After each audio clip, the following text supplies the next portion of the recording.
Hi!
Hello everyone, how you doing today everybody? Hi!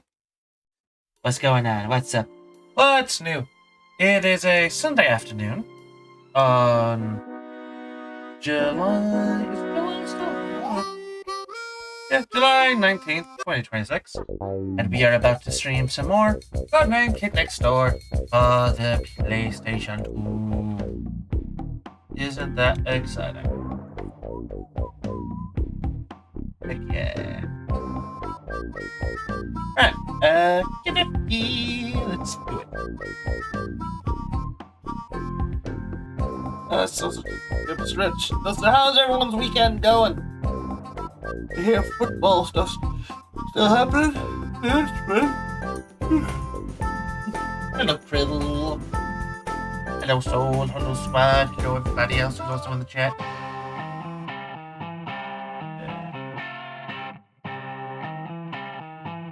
The welcome fans today. That's fun.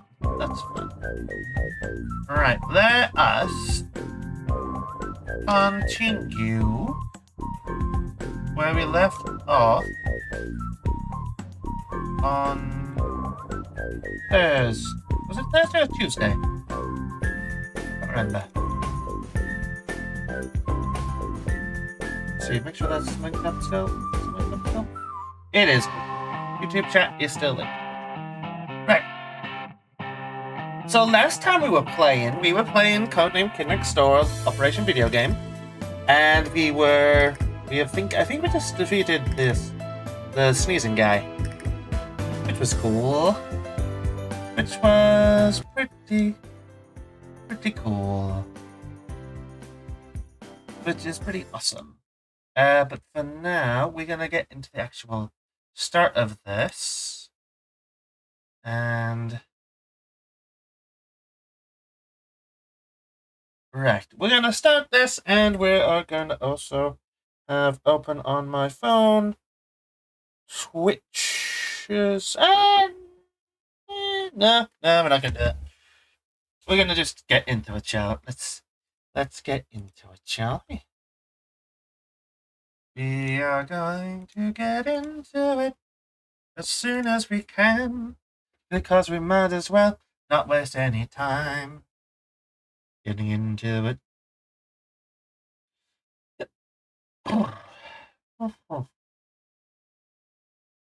Yeah.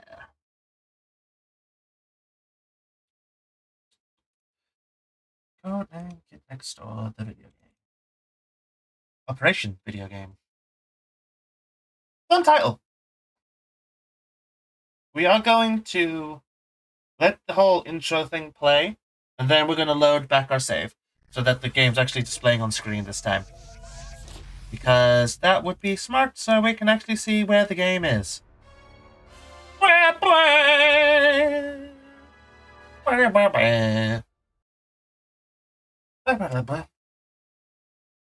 Global Star Software. This. Voltage. Dolby Pro Logic 2. Dolby or Dolby? Dolby? Dolby? Dolby?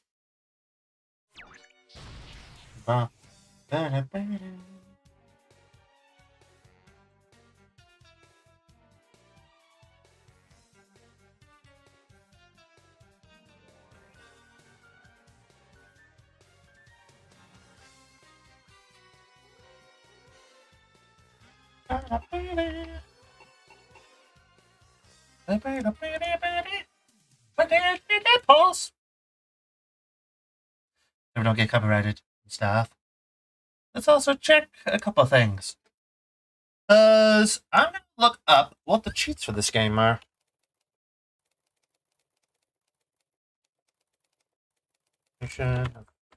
Video game. Because I'm curious what they are. If there are any, actually.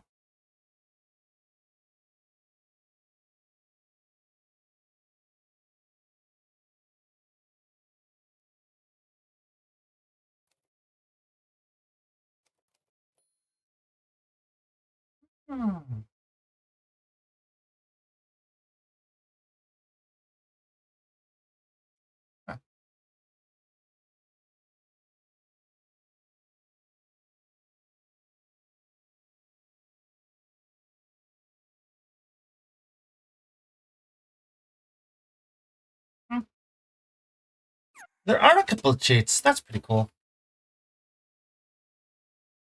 But for now, we're just gonna get back into the game where we left it off from last time. There we are. We're in the game. Remember when we left off? Last time when we left off, we were fighting the sneezing guy, whose name escapes my mind at the moment. And now we're fighting Dracula, who spanks people. Which is weird. Very weird. I'll be 100% honest.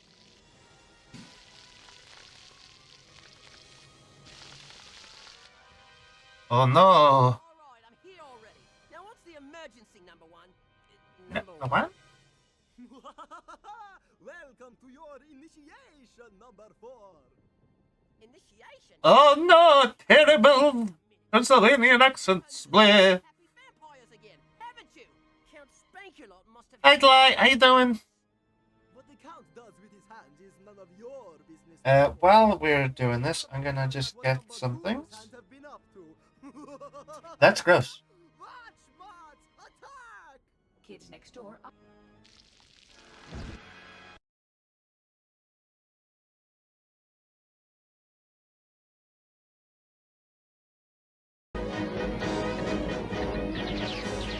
Female.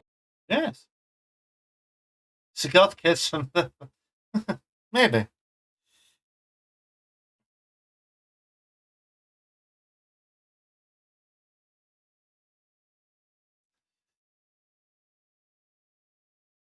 And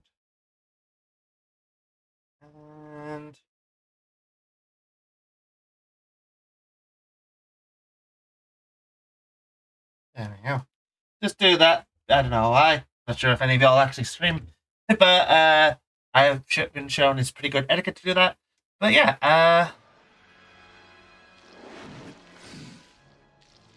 yeah. His new watchbots are tough, but nothing I can't handle. But my teammates are another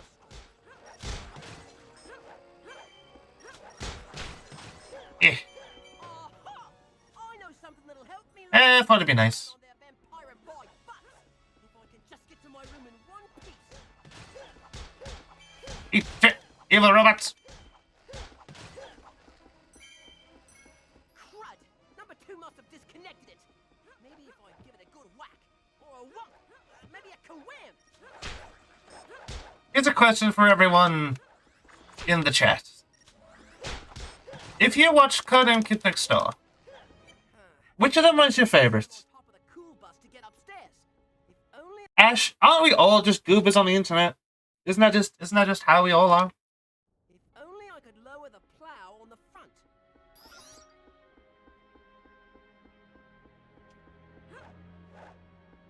Punch it. Truly, are we not all goobers? I don't know if everyone agrees with me on this, but I know shipping wasn't really a biggest thing for like kids at the time. But when I was a child, I was always rooting for number 4 and number, I think, 3. Yeah, number 4 and 3, those two getting together. That was kind of the thing, wasn't it?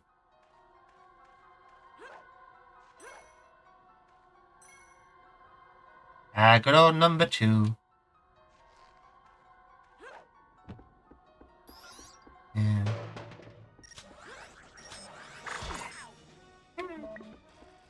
Yeah.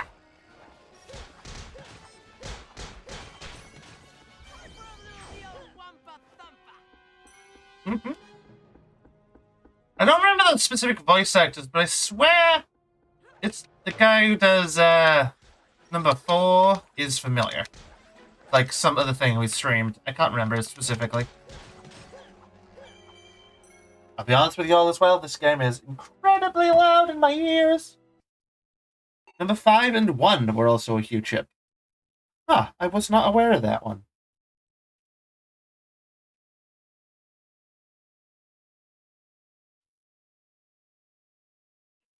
You know what would be a good idea? If I opened Stream Manager on my phone, that'll make it easier to see everything. Yeah, that's better. Right in.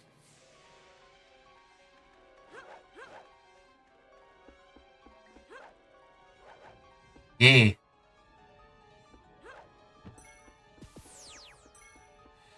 Apparently there's a cheat code to play as specifically number 84. Not sure if we're going to use that, but we might showcase it later. I do want to get all those gummy bears. Or the rainbow bears.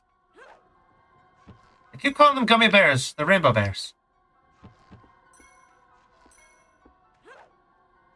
Also, is it dumb to say technically this is my first exposure to horror?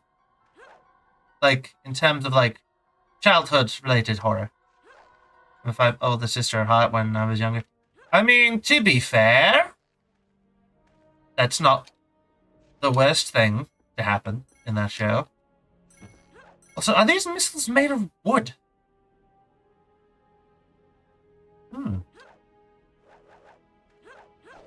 There was a lot of Cartoon Network characters a lot of people had crushes on when they were younger. I remember a lot of people having crushes on Starfire and Raven. And also Beast Boy and Cyborg. Me personally was mostly Raven and Cyborg.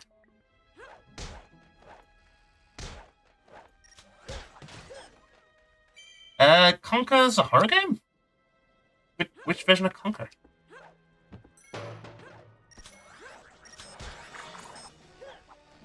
Come on then. Give me that rainbow bear. Yeah. Ultimate attack. You shit.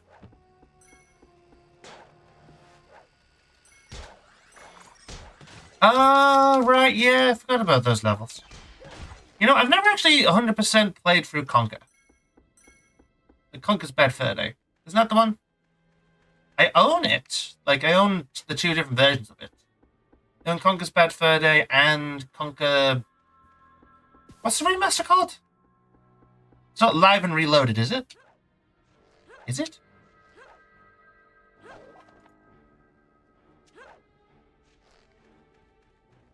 Is it Live and Reloaded? Is it? Bit of a boring title. I don't know why I think that's a bad title. I guess it's because it kind of was... I suppose it was trying to focus on the... My gateway was probably Courage, but Courage didn't frighten me well. But that's fair, Krill.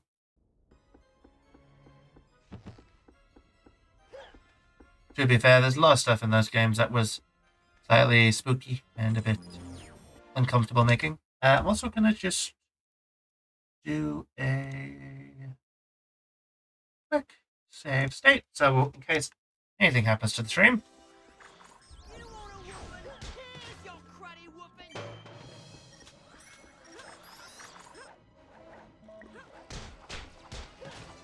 Ah, no, that one's got lasers.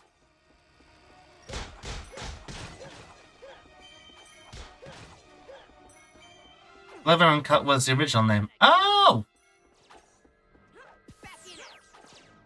Although I suppose that doesn't make much sense when they did cut stuff. Yeah, Rowdy Rough Gamer. We're playing the Kid Next Door video game. Part of me wants to do a lot of the Cartoon Network games. Because, like, there was a lot of them. But, hey, what the Cartoon Network games? Oh, dear.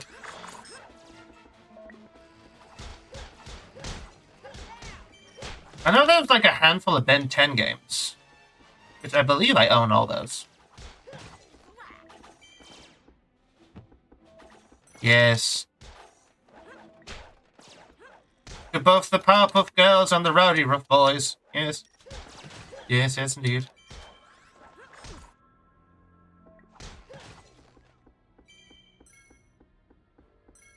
You see a lot of people... Oh. Thank you for following, Rowdy. Thank you for following, Rowdy Rough. Eh. Fucking... Fast. Hit me in the face next time. Hell yeah.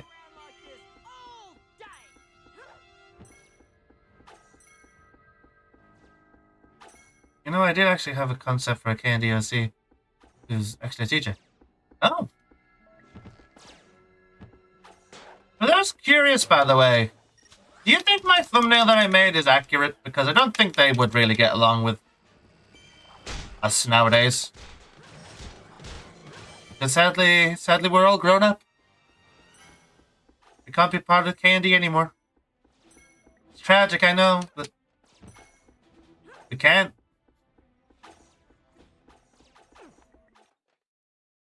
They wanted to censor Conker the children. How do you...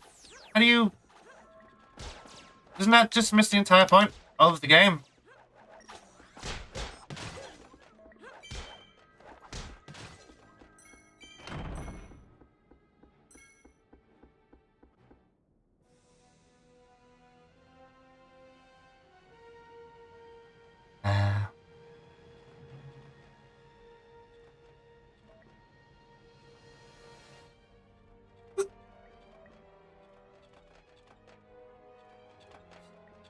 You know, you never realize how large this tree is until you play the game.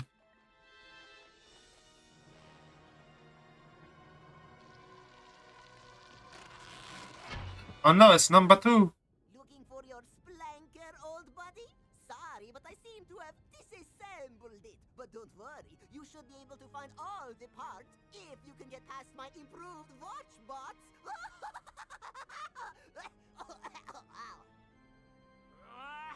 Once I get my splanker back together, you'll be wishing it was Count Spanky-Lot whopping your butt before I'm through with ya. What accent does number 4 have? Is it New Zealandish? He sounds like he's from New Zealand.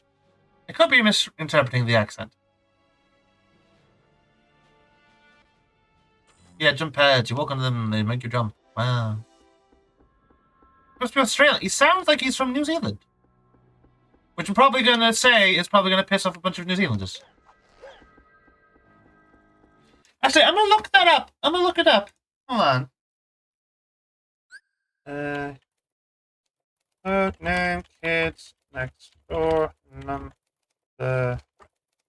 4.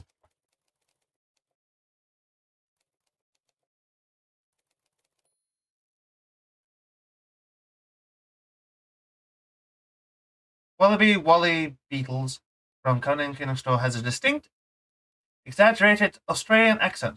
He is voiced by American voice actor D. Bradley Baker. Well, there's that answer for you. Right, and apparently all the other ones are... number 1 has a European British accent.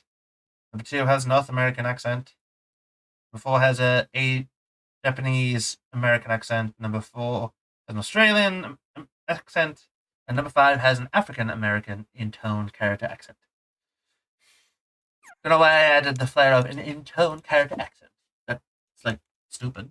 Why I say that? But yeah, apparently British, American, Australian, British, American, Japanese, Australian, and African American British. African American. I don't know why. Tongue twisted.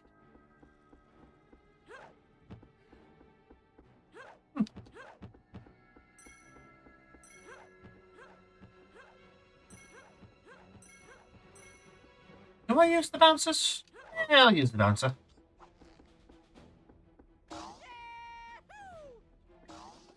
Might as well.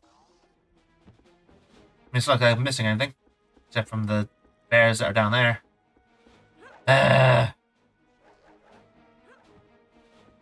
You do love being able to homing attack using his blood. Right. Whoa!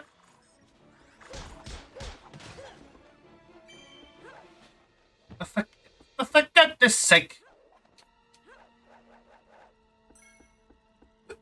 These bears bounce around. Remember monkeys? Monkeys, pain, yes. It's just... I don't think... Why are you... Real, I don't think you should be calling the rainbow monkeys chuds. Not under like any morals or anything. It's just... That just seems so silly. Oh, these monkeys. These rainbow monkeys. They're chuds. What the f... These things have no sentience! They have no sentience!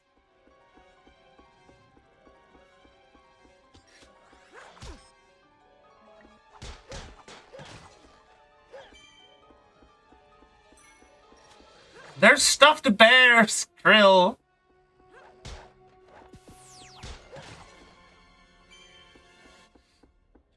You need to rhyme. Okay, fair enough.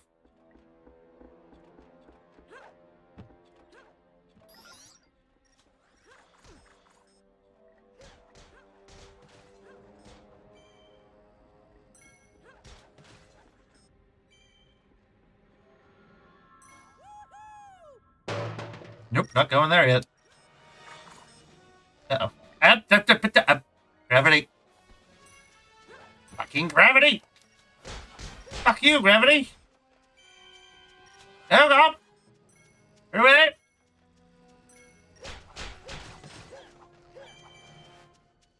If I remember correctly, there's like a input or something you can do that lets you possess, like the robots and the enemies. You up on the PC now? Shall I resume looking? Okay, thank you. Thank you, Stone Souls.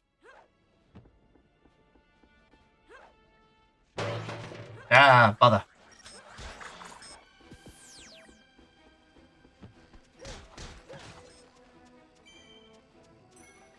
Rainbow monkeys, rainbow monkeys. I know there's a Billy and Mandy game that exists, but it's kind of like a fighting game, isn't it?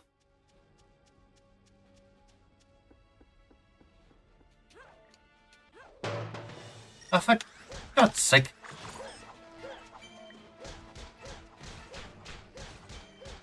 You know what I'd love to do? For like the stream? I would love to get 4 friends together and do the Teen Titans game. That would be cool.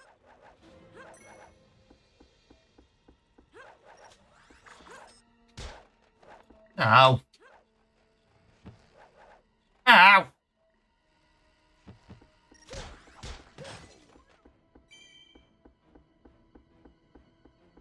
I should look up all the like Cartoon Network games. I think that'd be a fun thing to do. Just not play through all those on stream. Maybe make them into videos. Ooh, that could be fun. Like one of those retrospective type things. That would be cool, I think.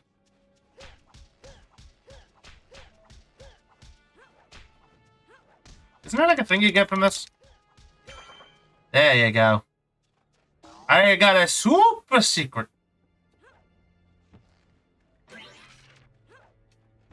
I missed one. Where did I miss one? Oh, up there.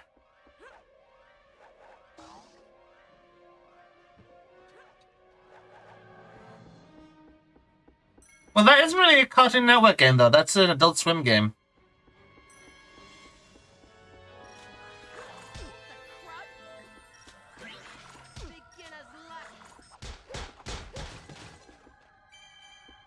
No, my rainbow bear! Oh yeah! Ready to rumble! Where did that fall down? Did that fall down all the way bottom? How did you get everything? Don't you SMH me! I'll SMH your mother!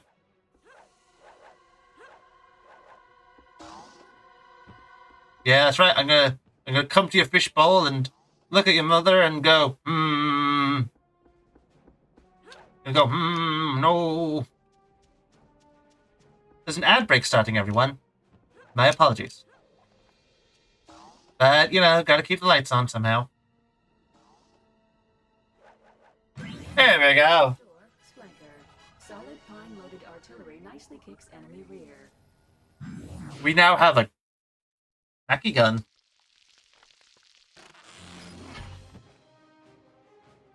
Time to die, number 2. Hiya! Ow. Ow.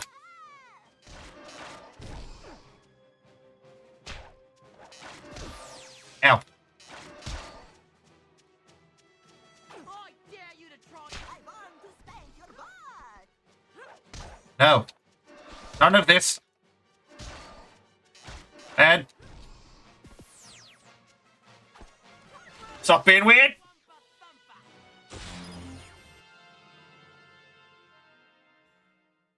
Now it's time for tag match. You gotta beat number 4 and number 5. Number 3 and 5. Son of a bitch. Sounds like the old number 2 to me. That's 1 down. And 3 and 5 to go, sucker. Volley! Time for spankies! 2 against 1, eh?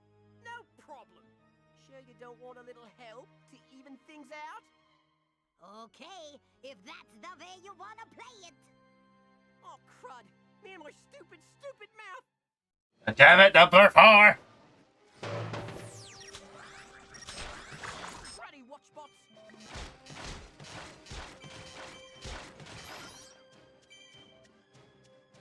does kind of suck that the ability to take away... Oh, no, I can switch. That's good.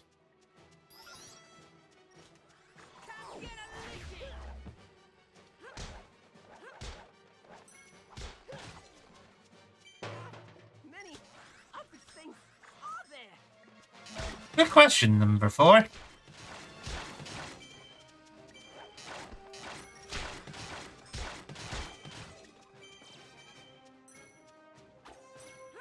I want to remind you that it was number 2 who came up with most of these inventions.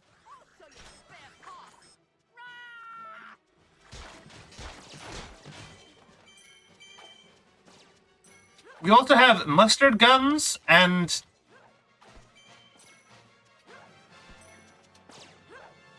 handy guns and all those stuff like that. Wild.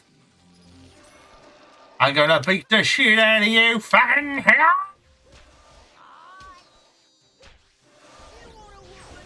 This is going to be too easy. Yeah. My head and my bottom. Who knew that the answer to defeating vampires wasn't to use a plank of wood to smack them, but it was beating the shit out of them with your bare hands? Yeah, it's kind of fucked up. It's a little fucked up, I'll be honest. A little bit. Number 5 is alive. Yeah. Sorta. So, number 5.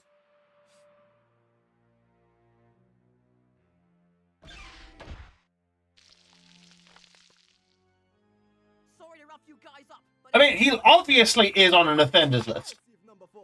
I didn't expect you to defeat the others so easily. well, flap your cruddy Why do you think he only comes out at night?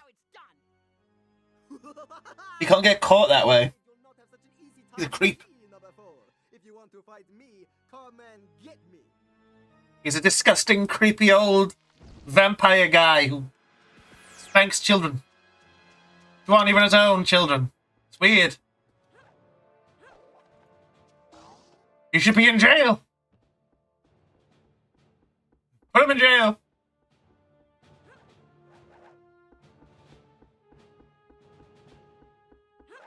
Oh, that's good. They actually acknowledged. Actually, you know what? This is actually kind of weird.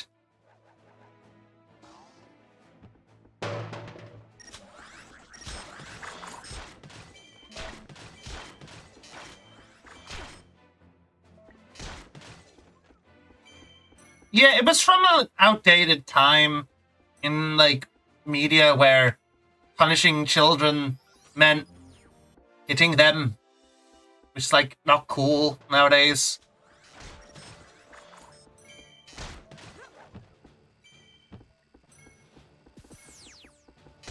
Most people would be like, don't do that, because, you know, obvious reasons. Let me see if I can remember the thing for possessing enemies.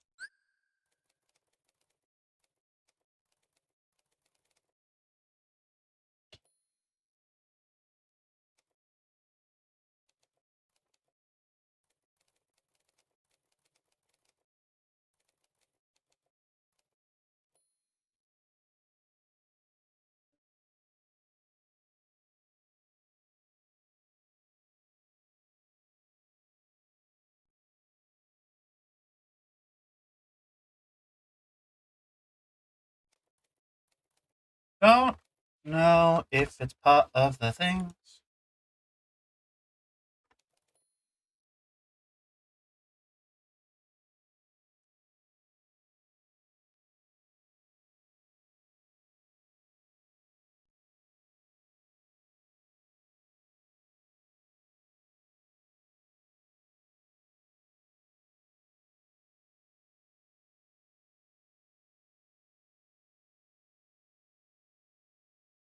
Hold on.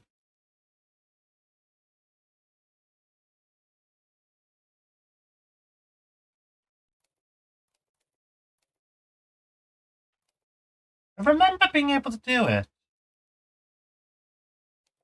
I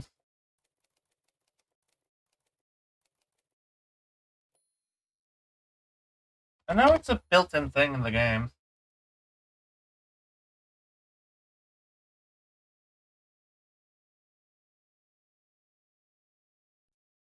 It's a cheat. The game.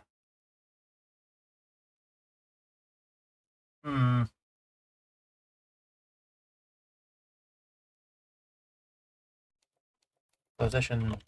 Is it a specific cheat?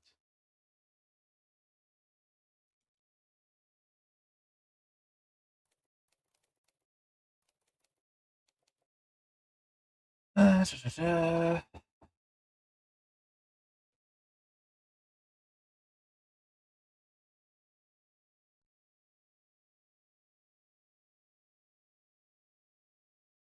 Darn. I guess it's something I can't really do. Unless I'm just the controls wrong. Let me see.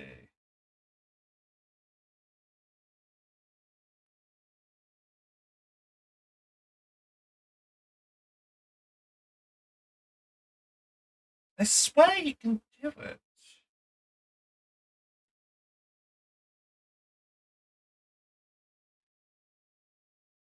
Oh well. Back to the game, I suppose.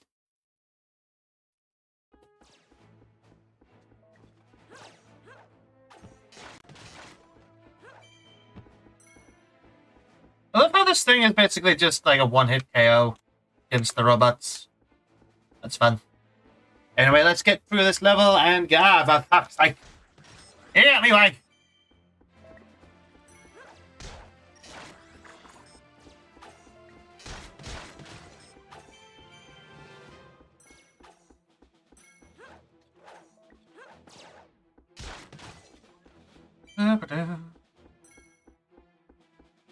Let me guess, more robots. Fucking robots. Peace off. I feel like this game could use would be fun to have a remaster, or maybe like a sequel. Like how the SpongeBob SquarePants game got like sequels and like continuations after its game, didn't it? That'd be fun for this. Although I suppose it's not as beloved IP. What's the matter, number 4? Seeing double trouble? Let's see now which is the real one and which ones are the illusions. It's me! No, it's me!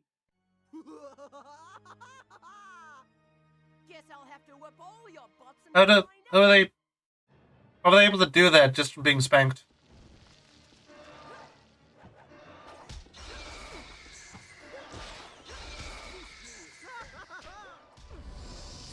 You motherfucker!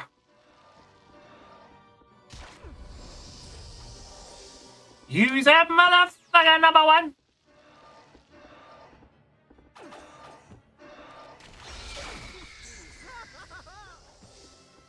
It's always the one that spawns in last. So, you again. You again. Yes, again! With all these illusions, a fella could get used to whooping number 1's butt like this. Especially a fella who keeps having to stay back and guard the treehouse. Not you, I guess.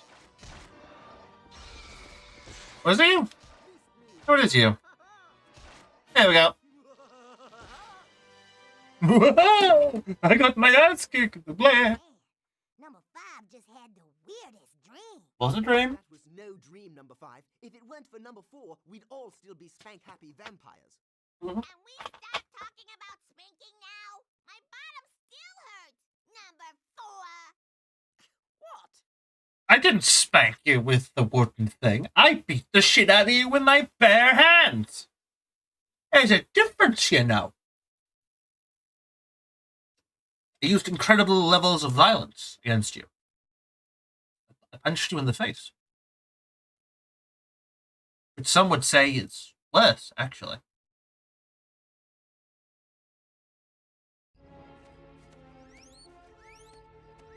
Man, number 5 is exhausted. By releasing all the hamsters from the power core, Count Spanky-Lot was able to plunge the treehouse into total darkness. That's just too fast. We'll never be able to catch all these cruddy hamsters. Gotcha, little hamster. You Oh god, it's time for the worst level in the game. That's one. It's easy. They just want to play. Okay, team. We need to catch those hamsters and get that power core back online. Who's up for it? Me, pick me. I want to play with the hamsters. Alrighty then. Number 3, you gather up the hamsters. We'll stay here and supervise.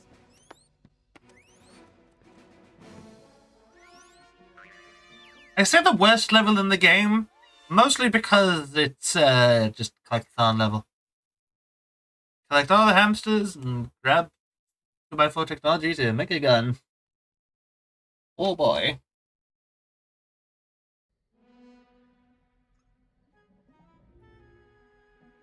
Okay, number 3, listen close. Your mission is to collect enough hamsters to power up the doors so you can get to the power core.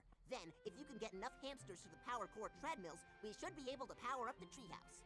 Okay, number 2. Is it also my mission to hug and kiss each and every fuzzy little hamster? Yes? Okay, little hamster friends, I need you to power up the door for me now. What's that? I know you want to play instead, but... Well, okay. We'll play hamster go seek and then you'll power up the door. Kids next door operate. She's fucking adorable and I love her. If anything happened to number 3, I would kill everyone in this room and then myself.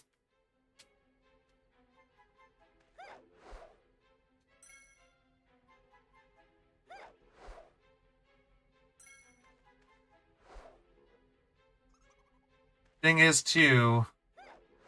I have an important question, though. How does anyone else get around this fucking place?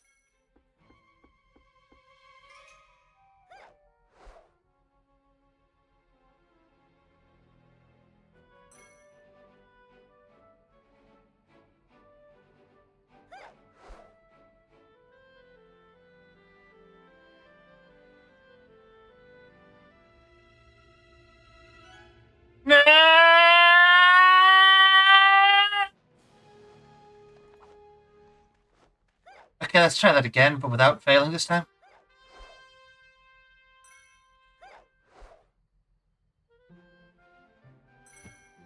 No!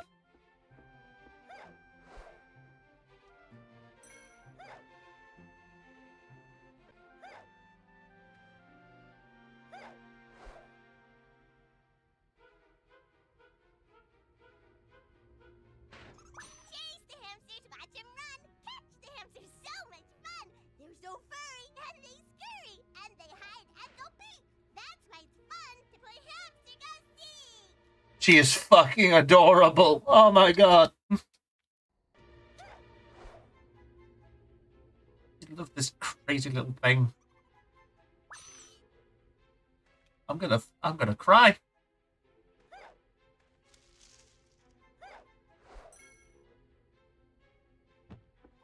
She just got turned back from being a vampire and is just having the most fun time out of anyone here.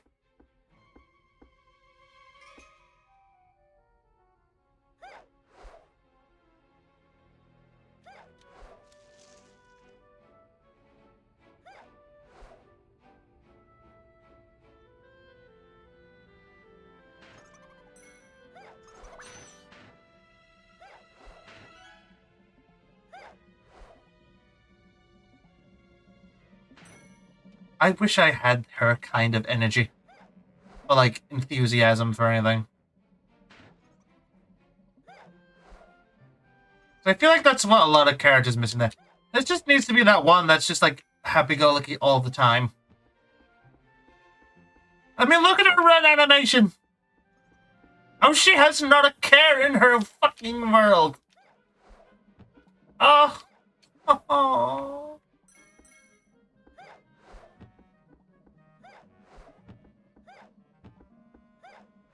She has not a care in the damn world.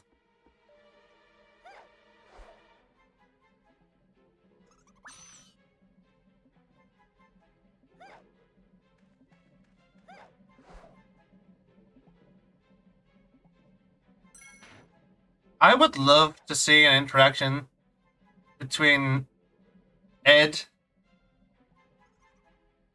and number 3.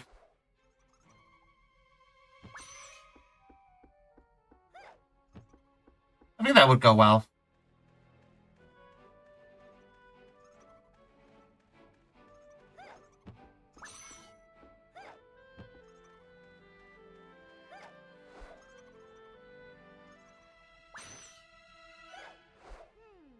There should be an elevator down here somewhere. I'll need to ride it back up to glide again.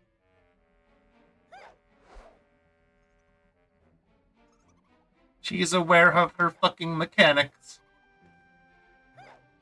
Oh, I love her so much. Like, oh, she's a sweetheart. Genuinely. She is a precious bean.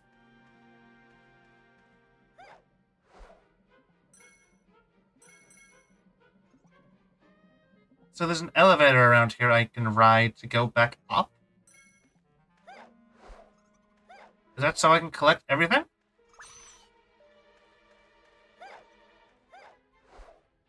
I'm assuming so, yes.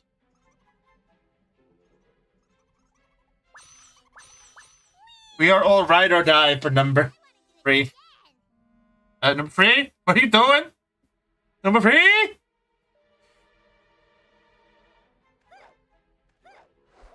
So there's an elevator around here that I can get on to go back to the top. So we can collect everything, I guess. Ah, there it is. I never knew that was there. I just ignored it when I was younger.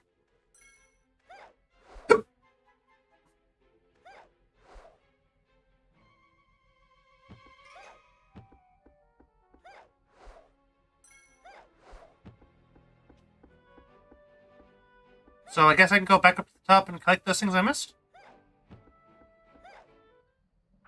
Oh, you can! That's fun. That's gonna make collecting these things a lot easier.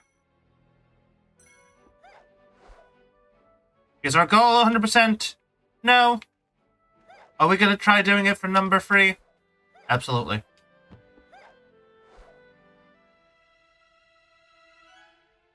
Is there any real incentive to getting 100%? No, because we're just gonna unlock that stuff with cheats anyway.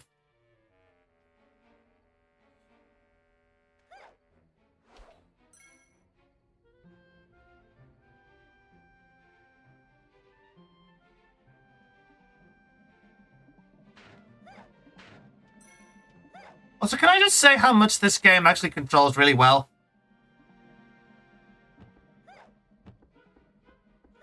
Like, slightly janky camera aside, the game controls really well.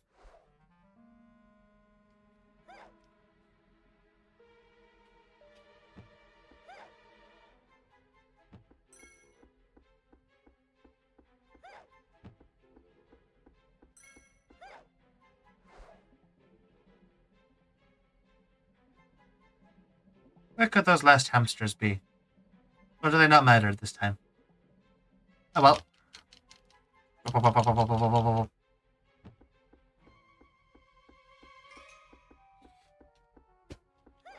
Whee! Here's a very high jump. Come here, hamster. Come here. Come here. Yay! Oh, look at her happy face! Oh, oh God. Oh, she's so happy.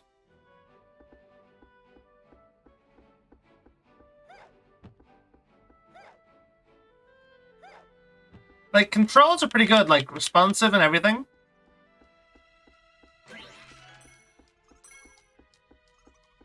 Like, everything's responsive, everything controls well. There's no, like, delay or anything. Big old hamster pile.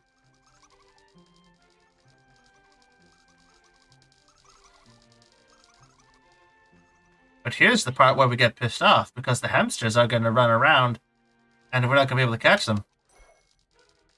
Because they're so fast!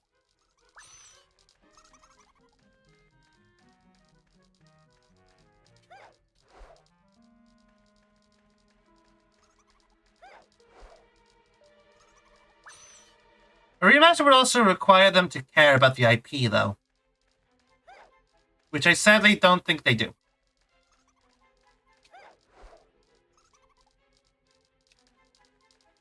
Come on, you little hamsters.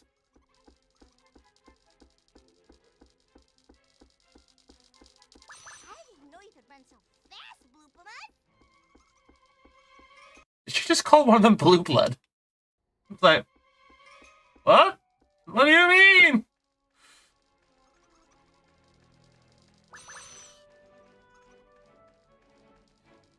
So, yeah.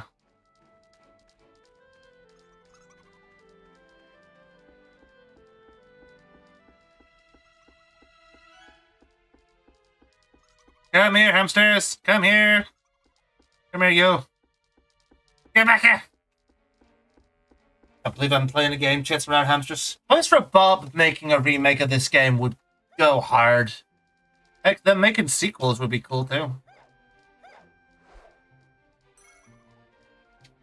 Chase the hamsters, watch 'em run. Catch the hamsters, so much fun.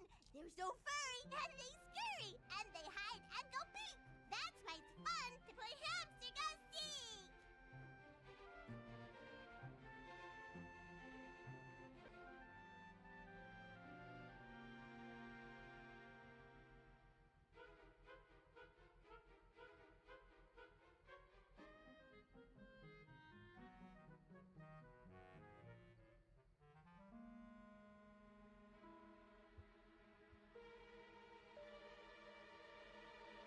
She is too precious.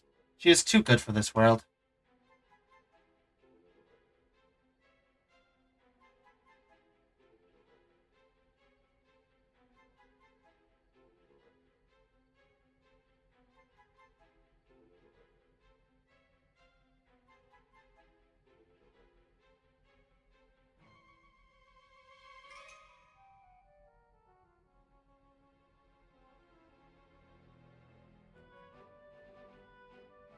I mean, yeah, she's just the like, again, 5 minutes ago, she was a vampire.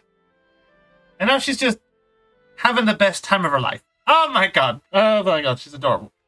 Oh my god. Protect this child.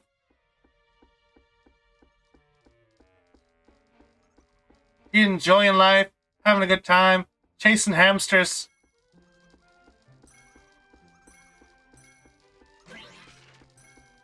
Collecting tech to make a gun.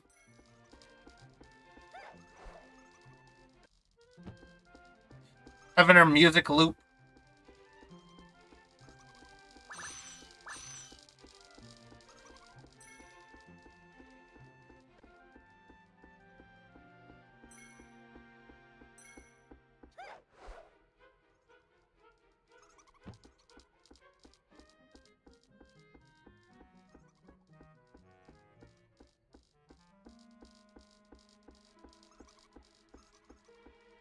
The best way to collect these hamsters seems to be chase them to more like the doorways so that they can get like stuck on it.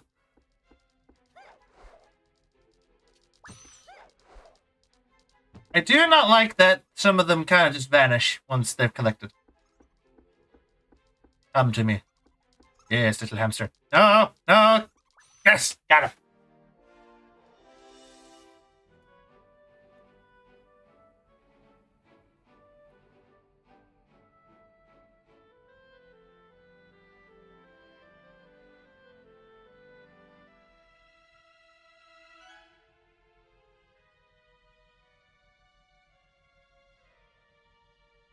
It's like a Mario Party minigame with a little guy, little penguins. You got a guy and just the parents. Yep.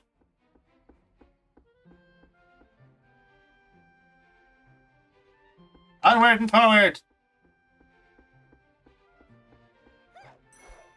Whee! Oh my god, they're bouncing on the bounce pads. Fun, isn't it fun, little hamsters? Run, little hamsters. We should play this every I guess I can just wait for them to bounce on the bounce pad. That was the easiest one.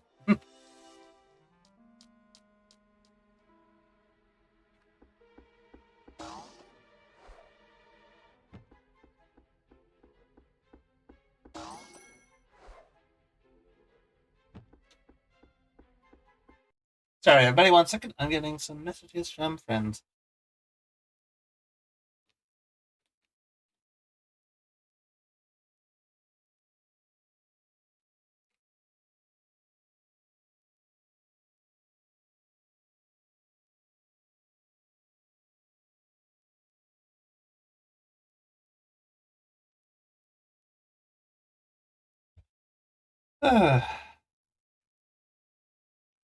Mhm.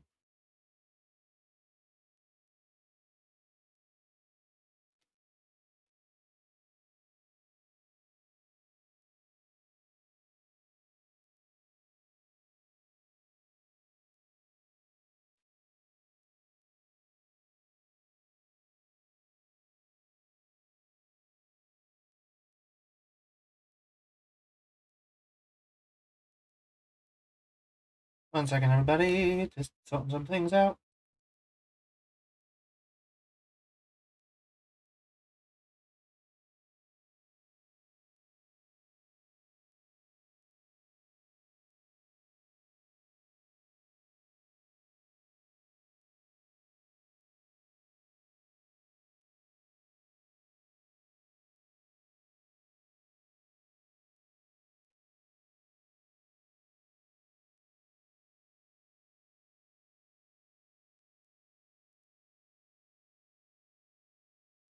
It's always when I'm streaming that people need to message me.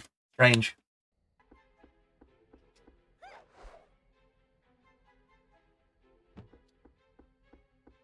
Yeah, the hamsters can bounce on the bounce pads. One of the things they are able to do.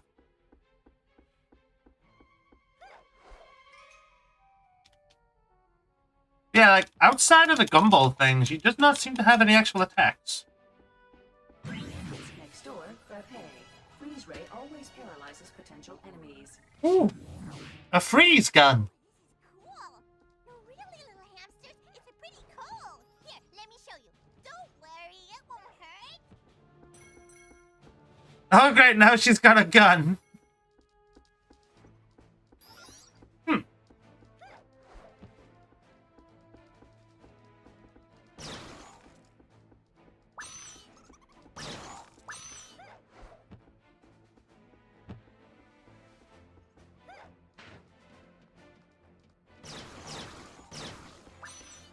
But you know, that's a smart idea.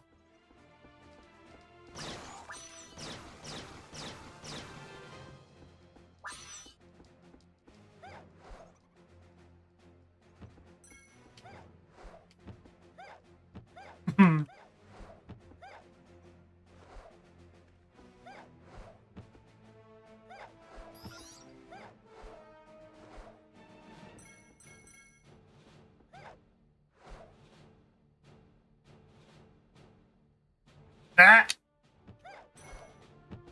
Leaves. Almost. I could.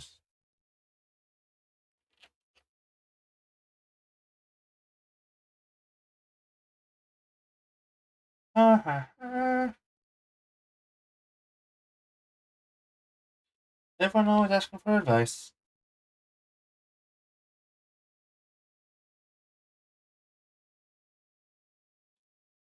We're only 2 levels into the game as of the stream.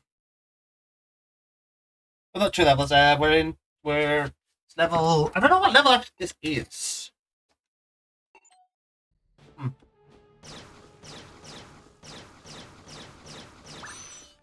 Anyway, hamster collecting time.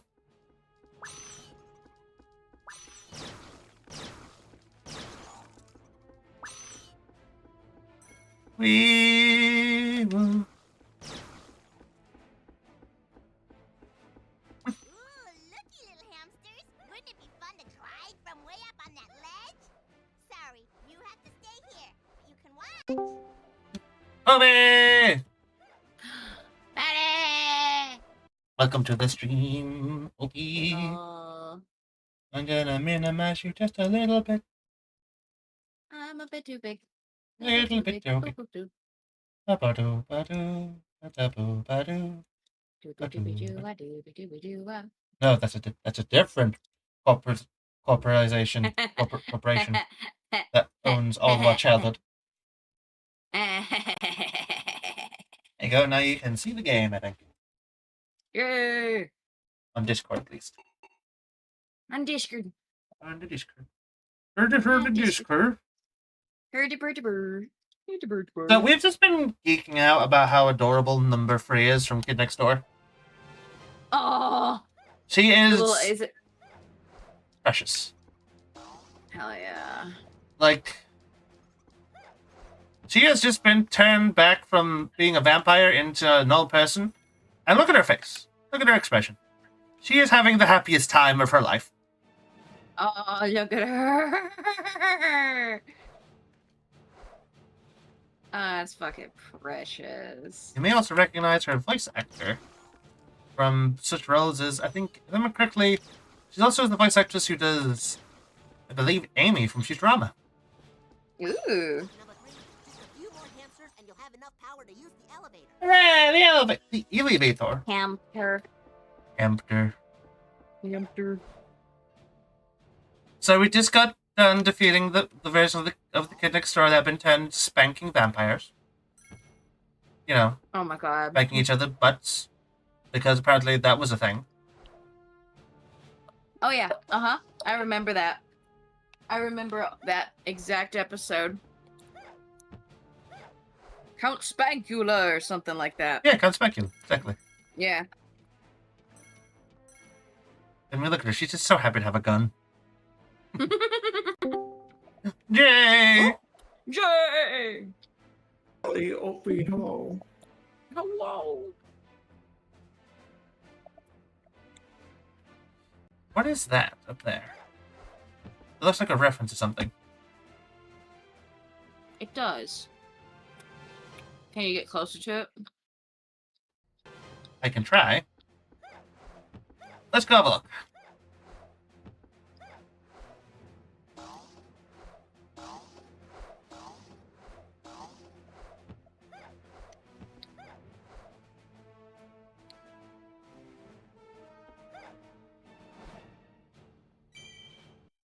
Best friends.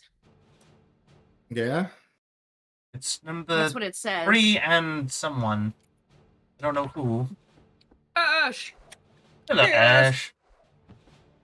I wish I could get like a free cam or something. I'm like that. It looks like a certain character. Unless It I'm able does. to get up here and look at it.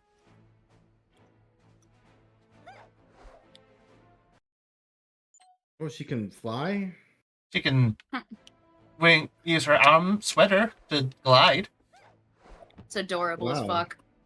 Alright, let's try and glide over here and then... inverted camera. Are you doing like a pause buffer thing? No, I'm just trying to pause to get it off the side of the thing. I'm gonna... You hover down to it. I'm gonna do snipping tool and see if I can... Oop. Okay. Alright, let's have a look at this.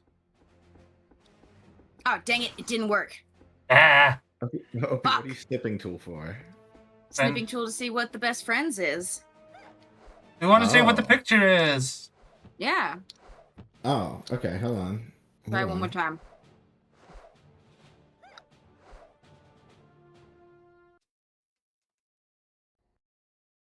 Okay. Did you get it? I got you. I got it. Oh, okay, good.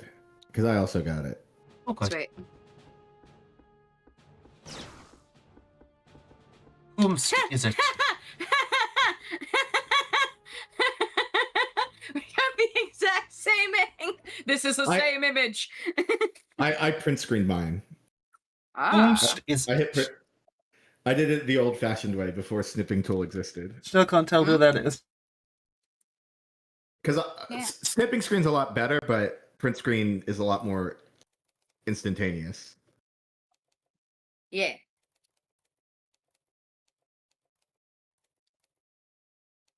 Spell the name. Alright, I gotta put.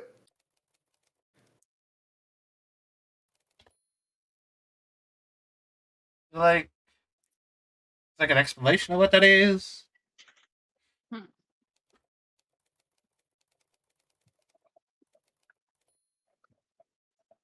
Like, what is it? Got myself a roast beef sandwich.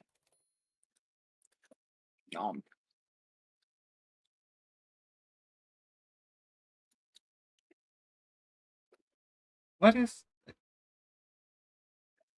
It's This probably a is- reference what to is an this? episode. I wonder. Maybe. A reference to an episode Probably. in the video game about the fucking show. Probably. Yeah. Probably. Pally, did you see that? Did you see that tweet that talked with my favorite coworker about books and that I'm reading a 700-page novel right now? And I was like, "What do you read at the moment?" And he said, "Donald Duck comics." Hell yeah. And he posted the video of It looks like one of the villains. Ronnie Coleman flexing, because he knows those Donald Duck comics. Those Donald Duck and Scrooge McDuck comics are some of the most important comics What the of all fuck time. is that? Is that giant robot rabbit? Looks like it's kind of a giant robot rabbit. It does kind of look like a giant robot rabbit. Confusing. What the fuck And is that's it? Or a chihuahua? and that's Three's best friend.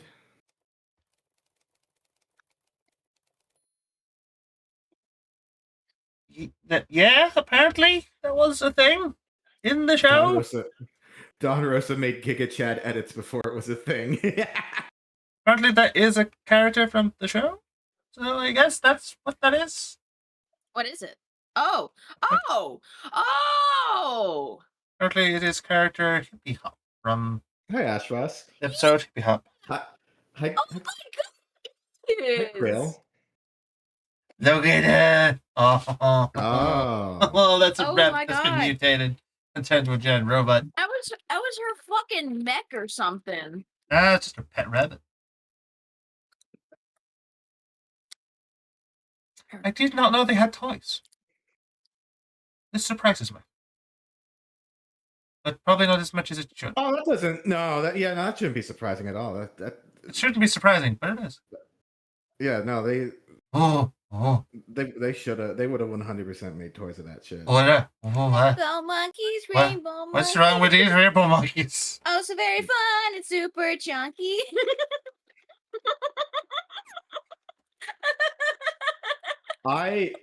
I like watched a bit of it. I don't know if I want. I definitely didn't watch every episode. I watch that shit religiously. So yeah, it was But it the was- giant rabbit.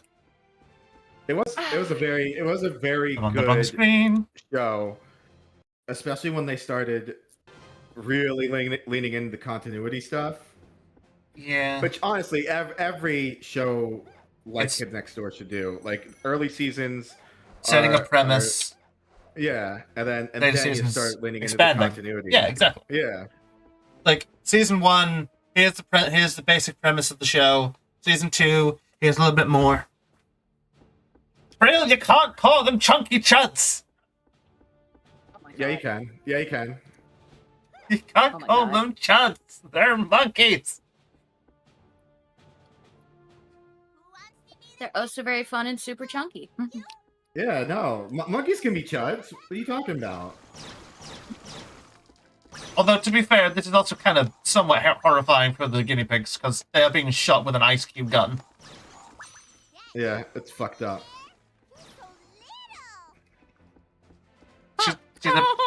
She is a precious being. It sucks that they probably wouldn't like us because we are adults. Yeah. Oh yeah. Yeah. Yeah. I would literally start singing the Rainbow Monkey theme song, and then number 3 would be No. okay with me. No, I'm one of you. I swear. loved when they got Nigel's dad. Nigel's dad, Oh my number God. 0.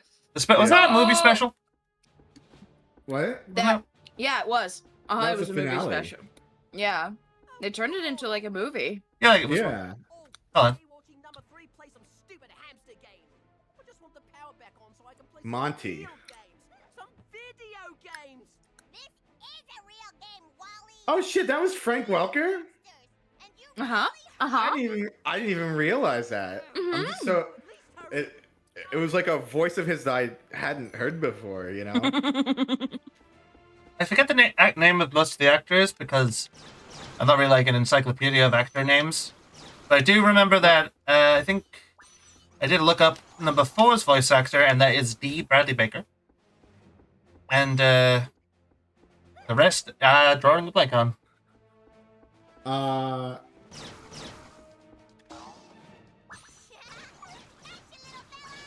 I'm pretty sure the voice actor I know does 5 was Foxy. Cree Summers. Cree Summers, yeah. Yeah. What does her super attack do? Oh, just a huge blast of ice, I guess. Man, Drawn Together was so funny. It was so offensive, but it was so funny. It was It was so kind of raunchy. like, actually, looking at it from like a modern perspective, it also had some weirdly progressive like acceptance shit. It had it was a very raunchy show with kind of progressive commentary. Yeah. Like, oh, we're gonna make fun of the gays, but also, you know, one of the main cast is eventually becomes openly gay, and it's like not that big a deal. Dude, Captain Hero, dude, they 100% read The Boys before making Captain Oh, Hero. absolutely. Or the boys took some No, cues from that. the boys came out first. Oh.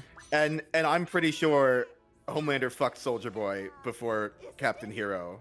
Okay, number 3, just round up. Because you have to in the comic, Soldier Boy is not Homelander's father. Soldier Boy is Garth Ennis' commentary about how he fucking hates Captain America.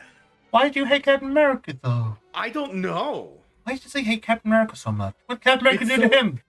He loves Superman. He hates Captain America. Probably because he's one of the people who think, oh, Captain America stands for what's wrong with America. No. It's And as to say that he finds the character borderline offensive, viewing superheroes as an insulting fantasy that trivializes the real gritty sacrifices made by ordinary flesh and blood soldiers. Well, I guess that makes sense from a Garth Ennis point of view. I suppose. Garth Ennis loves But military. But has he read any of the books about Captain America where they go into that? Like at all? Because I'm pretty sure there are books that go into the exact thing he hates.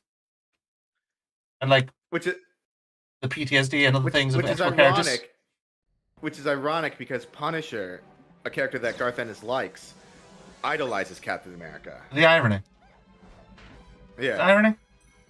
Or is it a hilarious coincidence? Anyway. But also, part of Frank's fondness for Captain America came from Garth Ennis. Mm. Wow, now that's a lot of hamsters. I just want to hug them. Fans note it perfectly highlights the tragic irony of two completely different military veterans with completely opposing moral compasses. Yeah. It's a hamster party. There's a lot of hamsters. Where are they all going?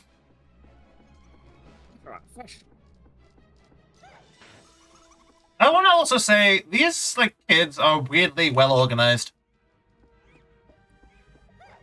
That's how you know it's not real. That's how you know it's fiction.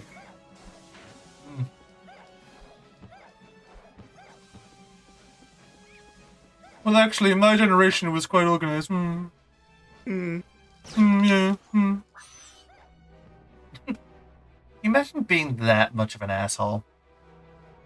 Oh yeah. The robot named Israel was very ahead of.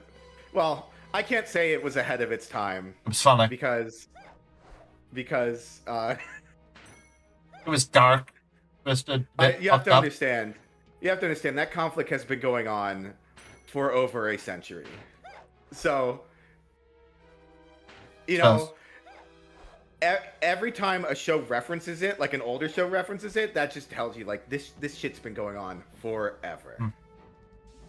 Wasn't like the entire reason that Drawn Together got cancelled was because South Park happened? No. And why in that movie were they targeting specifically South Park when they were doing all that shit? I don't know. I guess it's because they thought, wow, they're allowed to get away with it, but we weren't. The show's controversial and highly offensive shock humor led to a loss of advertisers because it was expensive to produce and generated less revenue. Ah. Okay, little hamsters, party's over now. Time to get the power back up. Obi, Very much. do you know any of the Cartoon Network shows that you used to watch? What's that, Woody Bear?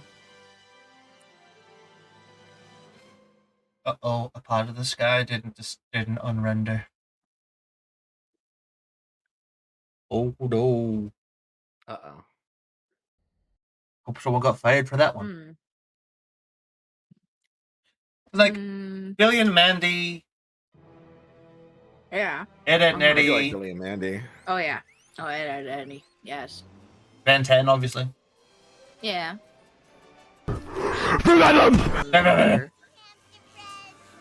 Did you watch Foster's Home for Imaginary Friends? Yes. Yes, that one. Yeah. For Imaginary Friends. Oh, I love the way their mouths are animated.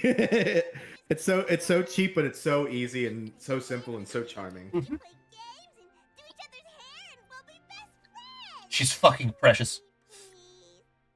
She's so... Oh no! If I see one more hamster, I'm gonna... Ah, come on. You're just mad because you peed on your shoes. I did not! I just stepped in a puddle. Or something. Puddle that's made of piss! It seems Count Spanky-Lot has a list of children to Piss spank pop. right here in our own neighborhood, and he's got help.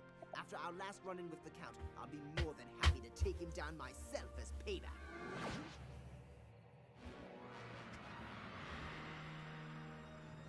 Go back to jail! You weird fuck! No. These hands are just getting warmed up. Already, my spank-happy minions are hard at work, spanking the in this neighborhood. Have you been naughty number one? Well, have you? Aha! Oh, still plenty of darkness to enjoy before sunrise, and so many more bottoms to spank. Remember this character. Like, the dentist guy had a point. Father was just an asshole. This guy is just weird. You know? Yeah. Yeah. The pirate candy guy is also just kind of like, you goofy candy-stealing bastard, how dare you? And the sneezing guy, he's just got mental issues. For your spanking number one. And do not bother with the shooting at my hands of justice. I assure you, the darkness makes them quite invulnerable to your attackingness. Oh, shit. Okay, what are we gonna do? That Count Spanky-Lot. Beat his ass! Shed some light on this situation. Ironically, that was actually the better answer for, like, most of the other Kids Next Door card. Like, earlier before you all got here, do you want to know the best way to defeat number 4 and number 3 and number 5 in their fight in this game? What? It's not using the wooden spank, like, weapon that you get. It's just being the share of them with your bare hands. Huh. Turns out the best answer to becoming a vampire is just getting the shit kicked out of you. Who would I guess? Beat their ass! Hit their ass! Jump 'em! Jump 'em! Hands up, Spankensteins. There'll be no more bottoms. That's it. My shots can overcharge these bug zappers to make them brighter. Now, if I can just lure those hands of justice into the light. Hands of justice. Oh my goodness, they are people wearing hand costumes. You're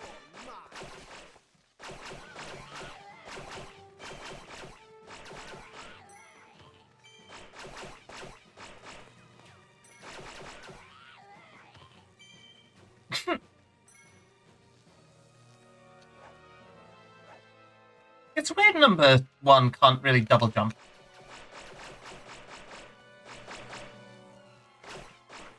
Ah!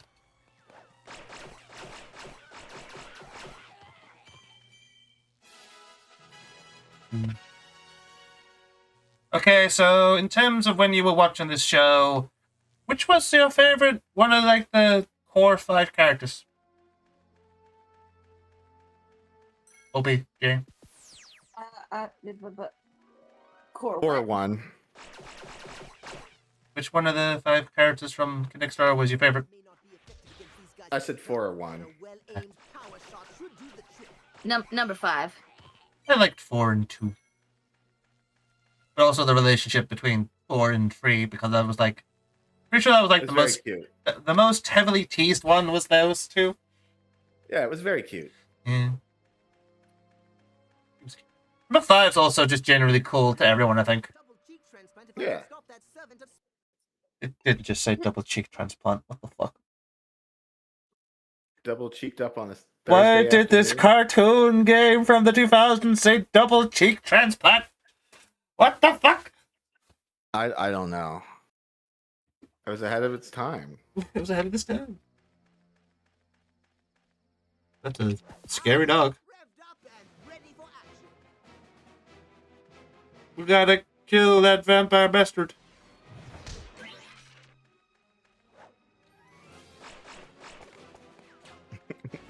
Oh no, he's gonna hit me with his hand or something, I don't know.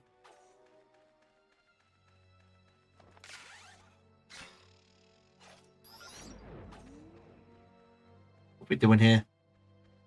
Where's Urgent?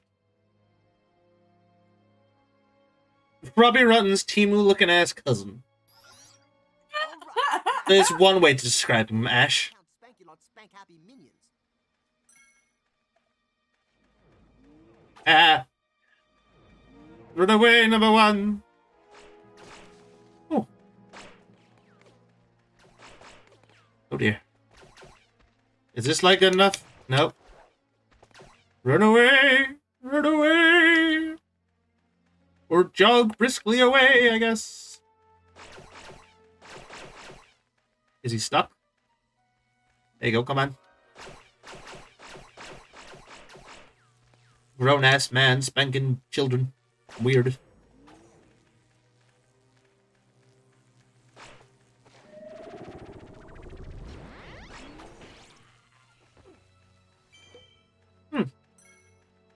Well, that worked.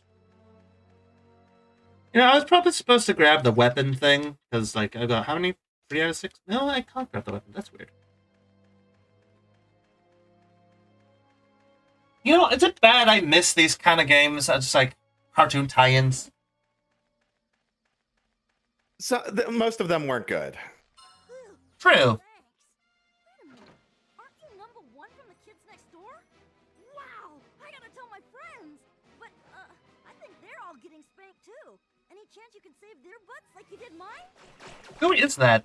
That's a familiar voice. I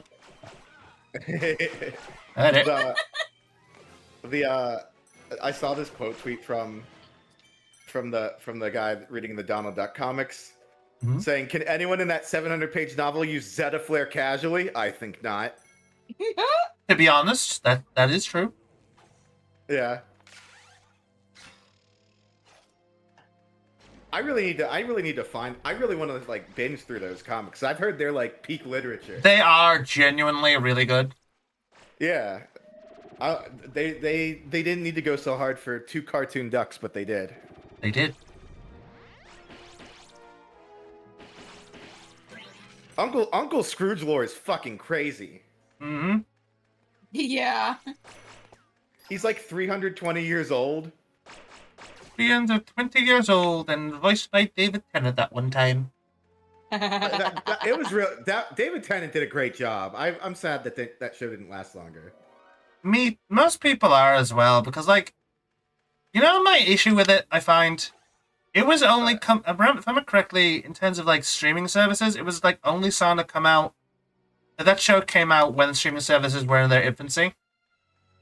So it kind of didn't really have much of a chance, because they were still, like, mentally going off the idea of streaming service, of, like, television ratings, instead of basing it off of, like, how well it's getting streamed.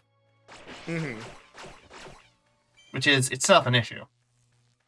It's Yeah. like a transitional period, any show that was coming out kinda got shafted.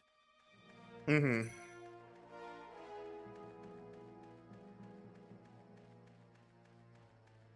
But there's some help. It was funny because David Tennant, like, when you compare how the trajectory of David Tennant's career post Doctor Who to the trajectory of Matt Smith's career post Doctor Who, Well, there's a little one of them had a much better post Doctor Who career than the other did. One of them had until very recently. much better post Doctor Who career. Then they went back to Doctor Who. Then it was and now it's recovering. I think Thomas Child fucked up Doctor Who because it kind of took all the mystery, the fun. Well, the mystery, and it took all the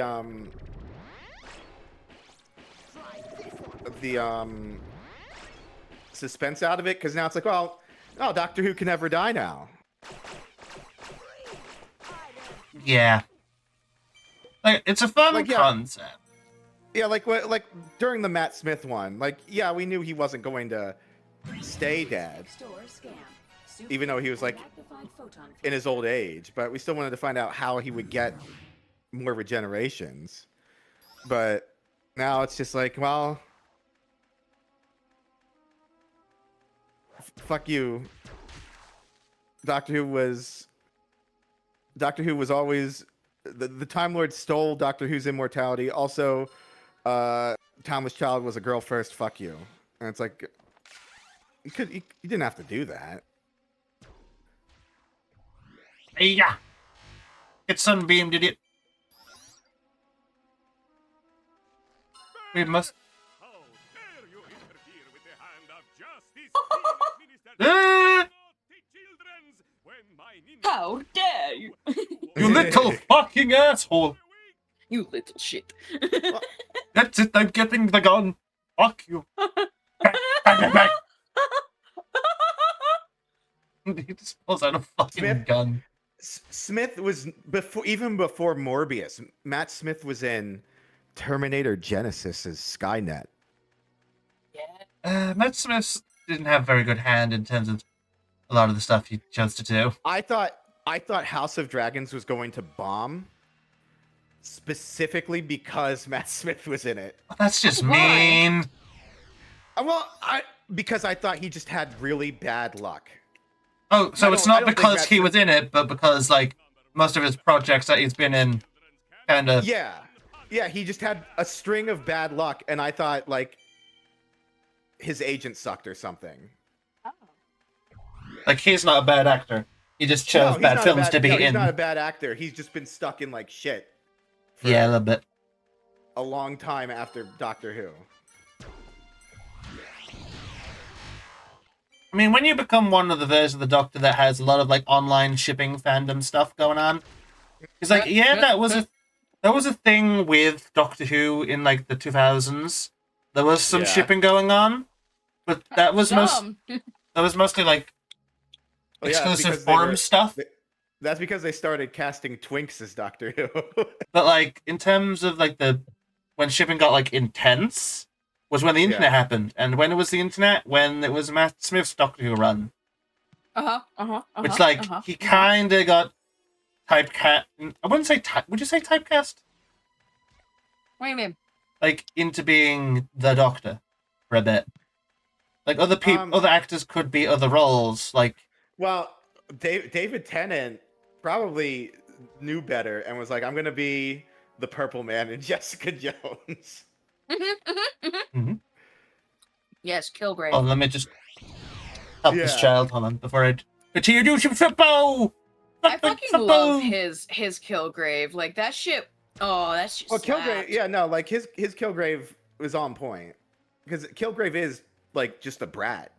Like, at his core, he's a brat. Yeah, a brat who demands you do as he says.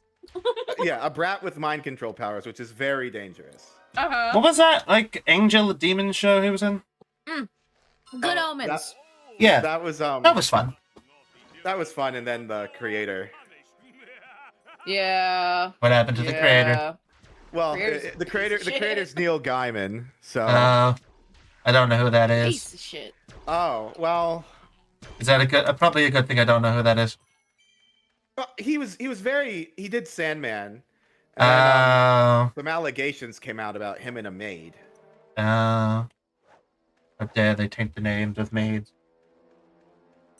Kick his ass. Good job, kick your ass. No, well, the maid was in. All right, I need to stress the maid was innocent. That's what I'm saying.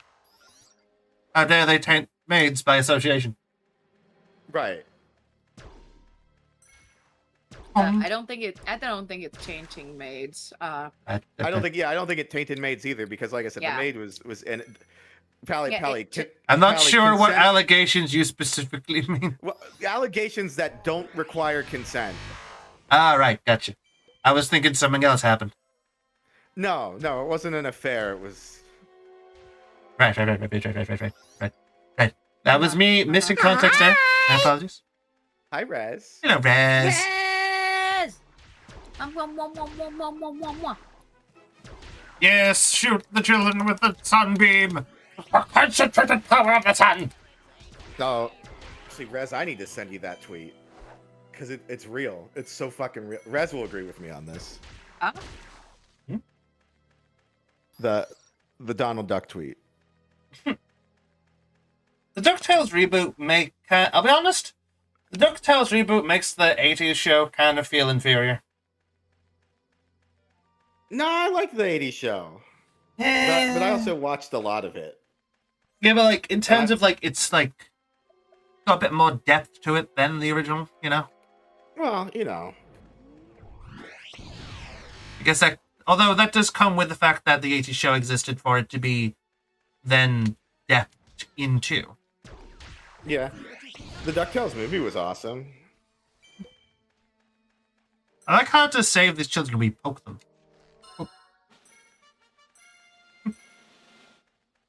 What a great way to save children. Poke them in the face.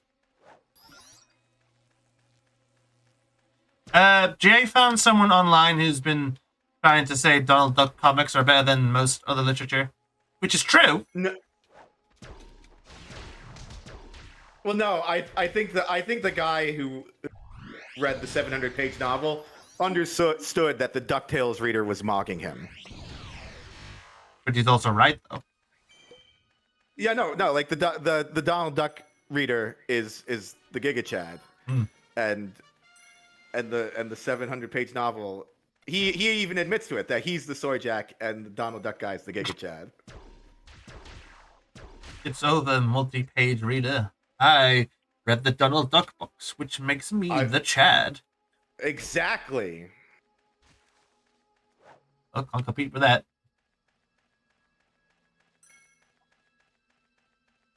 You're right. A number of pages of a good book does not make. Like, I'm unsure if we're... Hannibal has 1,000 pages, but also the font's a little large, so... Because it really can if you make the font really small or really big to get more pages. I don't know. But Hannibal is a good book.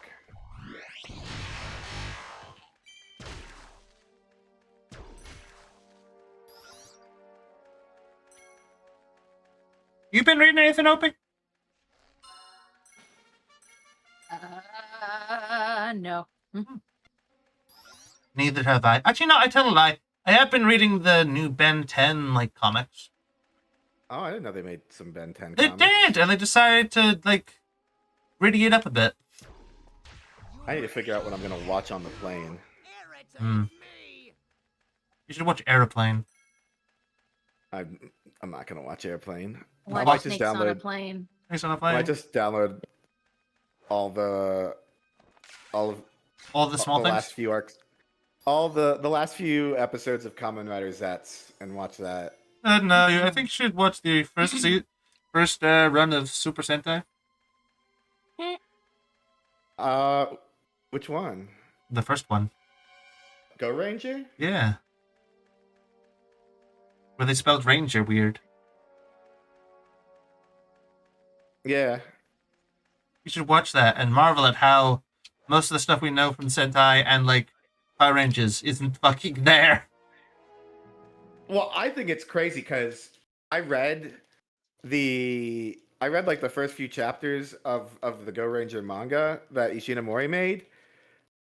The first few chapters are behind enemy lines style, like it's like a military unit sneaking into enemy territory. Yes, that military. And then after that, fucking get murdered in the first episode.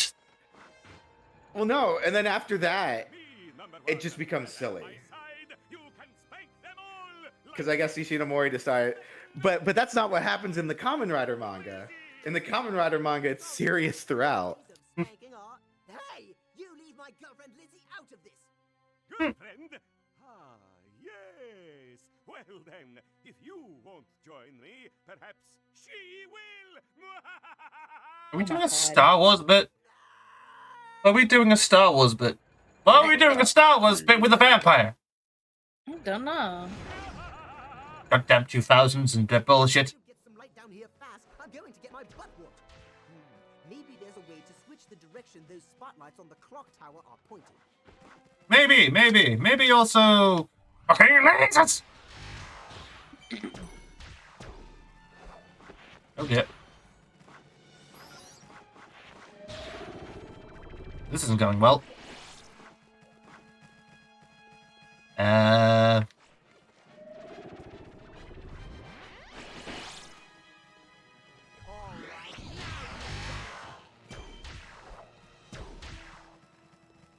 I'll be honest, oh, there it is. Is that a thing I got to interact with? Right here? There we go.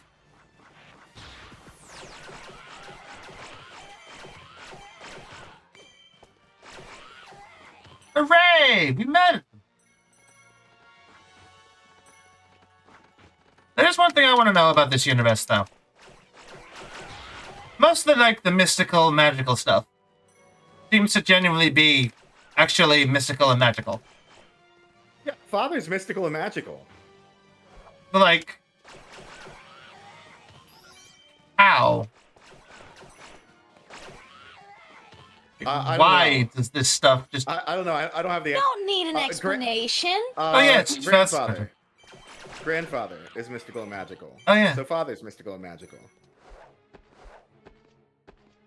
Also, shout out to this cartoon for also having representation of something that normally is not talked about, in having one of the villains be a character who was changed from a male to a female. Which was a thing, by the way. Did y'all know that? Oh, yeah? I do not remember that. Hold on. Which one? The one that was mostly the antagonist for number 5. Heinrich, I think, isn't it? I think the name was. Yep, Heinrich was. I think that's a character that exists. Henrik. Oh, Heinrich? Yeah, there you go. You see, in the show, they were cursed with a thing and were made to be a boy. But in actuality, that was a girl. Huh. Mm-hmm. Which is weirdly, there's a lot of weirdly, progressive, interesting, implementations of stuff that they did with the show. With, a later shows. This... It wasn't an episode, it was an overarching story. So, those episodes. I don't remember specifically what the whole thing was with them, but yeah.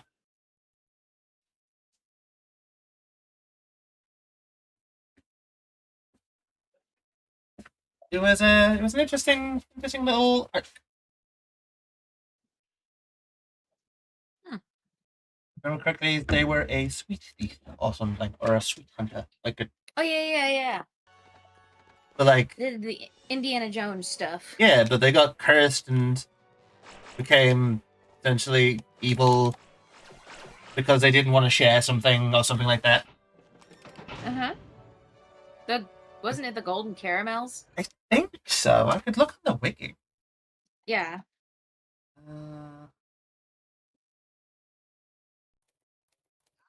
Yeah. She and Abigail have known each other for many years and share a largely unexplained history.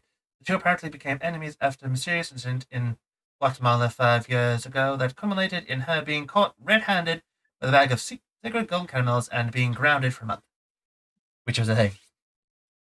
Which I guess also did other things to the character. Which is not really a thing you'd expect a cartoon from that time period to do. sunburned butt back to prison. We'll see about that. As they say, the spanking is always stingiest before the dawn. Or was it darker? Oh, before dawn. No, no, colder. Isn't that like... Darker, colder, sounds like an Arctic prison cell to me, Count, and that's where you're going. I really want to rewatch the show as like a group or something. That would be really fun. I would love that. I know like some of the earlier ones have like another show attached to them. My minions, let no bottom go unspanked. Oh my god. Good lord.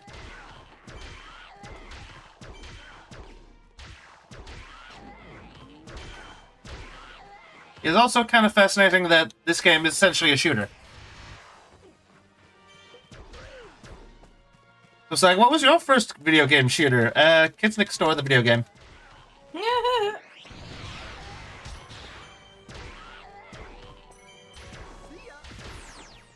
But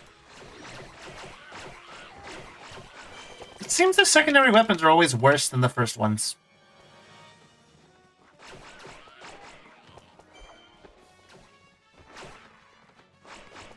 You see, I don't know that character. It's strange how many of the characters you kind of don't get to know if you don't watch the entire show. Because, like, I'm not even sure how many episodes of that show there is. Of, like, the show there is. It's like... I think there's a lot. Because I was one of those kids that used to flick between channels a lot. Because, like, I used to flick between Cartoon Network, Nicktoons. At the time, it was called Jetix. Yep. / Fox Kids. And then a UK channel, I think it's exclusive, called Pop, which had like all the other shows the other channels wouldn't like rerun on them, which was interesting.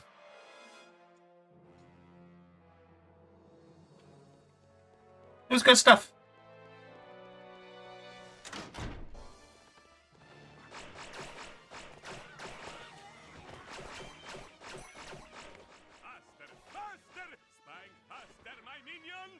I mean, they're not really spanking, they're just kind of vaguely hitting me. Ow. Like a dick. Ah.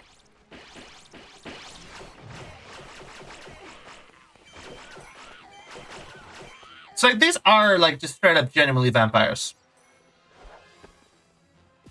Yeah. They just have a gimmick of smacking people instead of biting them. Which I guess is an interesting way to do the whole vampire thing. But then you just got dudes who are literally just, I have toilet paper on me. Isn't that a cool gimmick, everybody?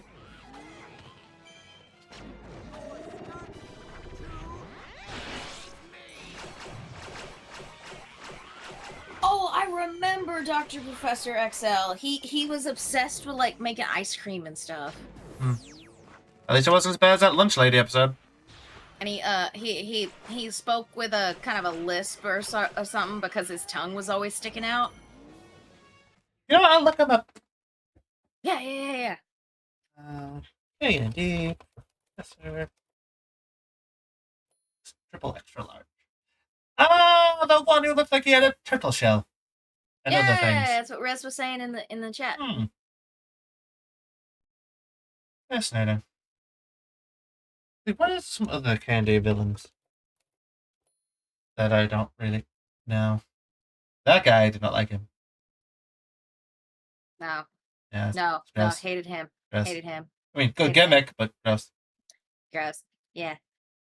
These two. Pretty sure a lot of people's thoughts were these two are definitely gay. Like, look at them. Candy Beard. These two. Yeah. Mr. something and something. What's their names? Fuck, I can't remember. I wish I could do the father voice. He is so angry. Oh no. So gross. Was there like a thing with like the like little children that they were like actually KND operatives, but they were like too deep undercover. They were turned in. Well, they were, but then they got brainwashed. Yeah. And then we will be right back. I need to quickly pop to the bathroom. I wish I could do Maurice LaMarche's father. Oh. But Jeff Bennett's father's also really good.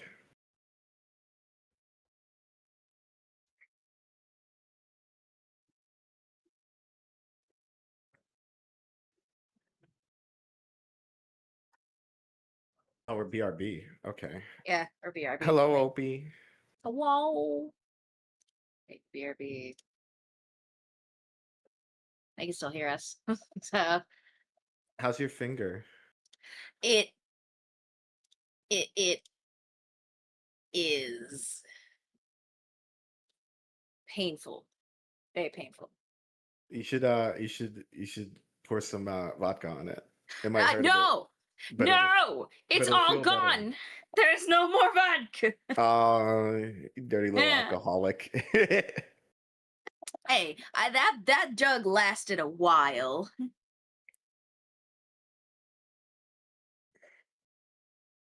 So to be honest, I do have some concerns that there might have been some hurtful stereotypes in that show as well. Just a couple. I mean, you know, It was it's a different 2000s. era. Yeah, I don't know. I don't know which ones. I just like no, that's what I'm saying. Like, I worry about going back and then watching some stereotypes and feel like, oh no, it's the Asian guy who because only wants to eat Asian food, and we think it's yucky. It's like no, like like the cat lady. I remember her. They wouldn't have done that in a show with number 3. Hopefully not. But I remember the cat lady. She was weird. I don't remember the cat lady. I have a disc that was like recorded episodes of the show when it was like just on TV. I remember a specific episode where the Tolinator thinks the rest of the villains that are breaking into the headquarters were the KND, and then he actually just straight up kicks their ass. Which is awesome. hilarious. Because fuck you mean you can lock in. Anyway, No, I like Father's voice. Mm-hmm. It's done to irritate me. Hey, time.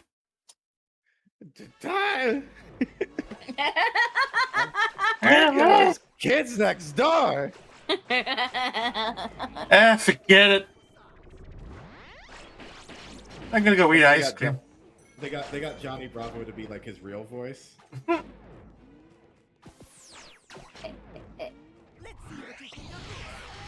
The concentrated power of the sun. Fire!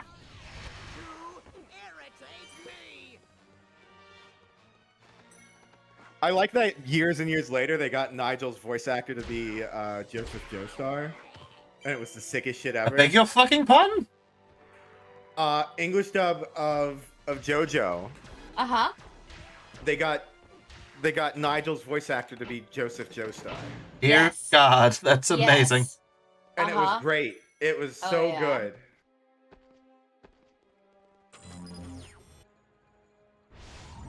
Oh no, it's Count. Because it was just this voice, but a little deeper. Mm-hmm. But no, there are still so many. It's like Cosmo's voice actor, isn't it? From Fairy Parents, isn't it? I think it is. One more word, Spanky-Lot, and you'll be peeling garlic in the optic. Spank Happy Vampire was probably.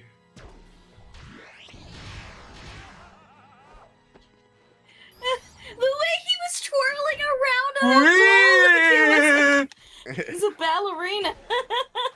Did you know I used to do ballet in my spare time?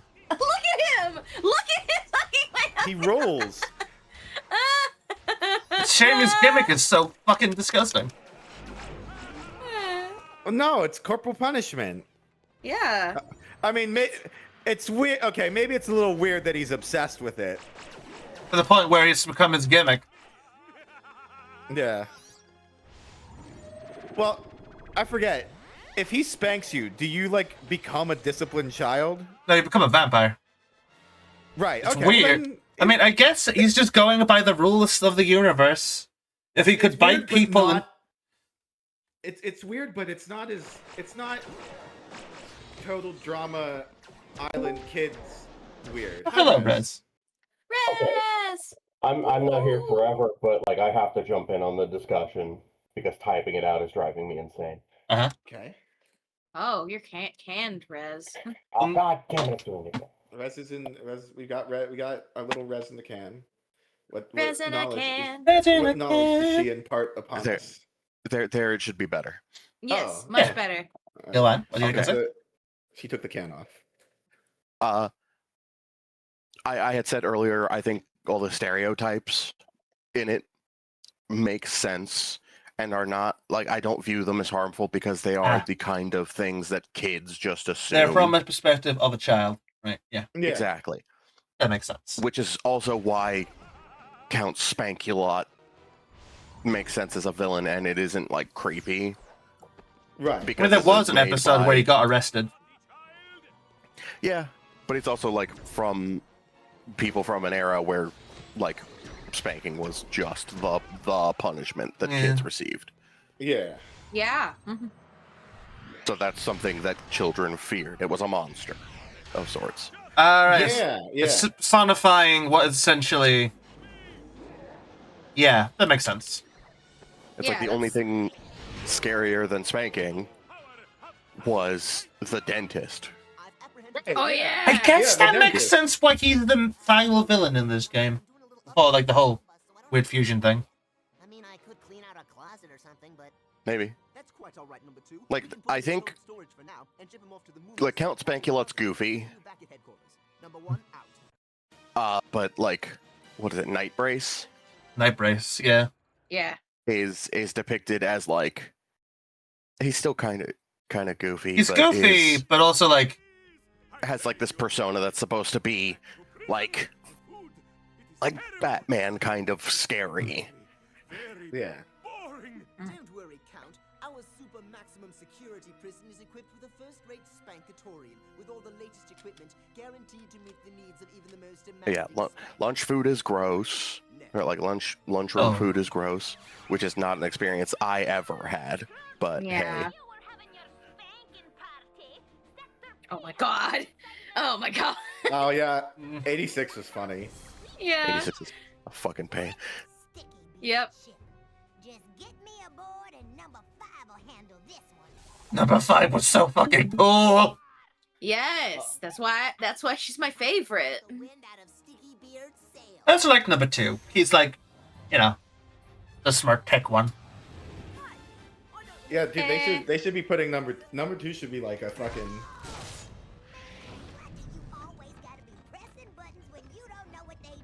That was my new harpoon. Yes, Krill, that episode is funny as hell. I will say the only problematic thing, like really, really problematic thing that I can think of with Kids Next Door, and it's more like it's retroactively problematic, Right. is any episode with number 5's dad. Oh yeah. The Because ones. he's just a Cosby impression. Well, that's yeah. more of a that didn't age well kind of thing. Yeah. That's not their fault though. We have longed for is almost upon us, my delightful children. Soon the kids next door. Dr. Lincoln. No more. It's time to kill those damn kids. Commit murder on those children. Delightful children, get me my gun. I still stand by the fact that the best episode of Codename Kids Next Door is the Animatrix parody episode. Wasn't there an episode that did like a bunch of like anime references as well? Was that the one? Yeah. Operation Archive, I think is what it was called. Operation Archive, yeah, because it establishes father's story. Oh. Wait, was it just straight up like Hold on. the It was the origin of Hold on, hold on. the robots in it. Hold on. That's insane. Hold on, was Candy Beard fucking Mark Hamill? Sticky Beard was Mark Hamill. Oh shit. That's cool. I don't think I've ever seen the Operation Archive. That's insane. I need to watch it because I've seen. Yes. We should rewatch the series. No, I've seen Second Renaissance a lot, and that Second Renaissance is fucked up. Yeah, oh yeah.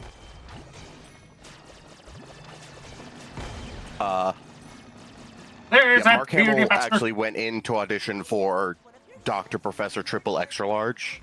Oh my god! But Tom Warburton picked Frank Welker for that role. Yeah. But gave Mark Hamill sticky beard.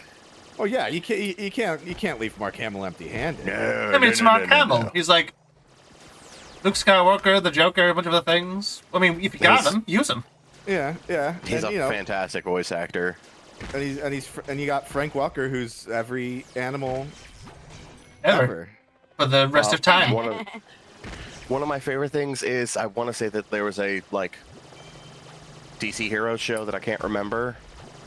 Oh, the one where Mark Hamill gets kidnapped by Mirror Master and Joker. Mirror Master and Joker, while not Mirror Master and Joker, the Trickster and Joker, and also then Joker and his Man Thing shows up at the end. Swamp Thing. Yeah, sorry. Who is also voiced by Mark Hamill. I think one of the key elements of that episode. Hold on.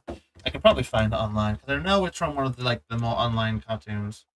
I was in the same series where Superman got his gender transformed by fucking one guy who's fused with a scientist. What? That they did not do that in a cartoon. There's no fucking way. It wasn't like a major plot point. It was like, yeah, Firestorm. Yeah, it was a whole thing. It was from Justice League Action. I can't believe they had it. That's insane. Yeah, right there. See? It was an entire thing. It was like for 5 seconds of an episode. Oh. And it's like, it's a very short series. Superman being hit with a transition beam is like some Silver Age shit. I mean, it's not like a transition beam. With a transition beam, please. It wasn't specifically a transition beam. It was like altering. So much easier. It was altering. He used his powers of molecule manipulation to alter kryptonite to make it change into different things that kryptonite can do. And instead of making him gay Superman, they decided to make a trans Superman for pink kryptonite. Yeah. Because that would be a bit more problematic. Well, you're going to have to go into the Fortress of Solitude, but you're going to have to be careful because in addition to the transition beam, there's also the melanin machine. Yeah, that one. That turns Lois Lane black. I don't think you'll have a problem there, but you should still be careful. Yeah, it was from Justice League Action, which is the whole thing. Like Mark Hamill getting. What's the kryptonite that makes Supergirl hook up with a horse? There isn't one. That's just that is not a kryptonite. Question. That is just a thing she did. Because the horse was the same time who got turned into a full horse. Oh my god. I forget what the name of the thing is. I think it's Comet. Comet the Super Horse, yes. Comet the Super Horse. The horse that was in love with Supergirl. Oh. It was actually a centaur guy. My god.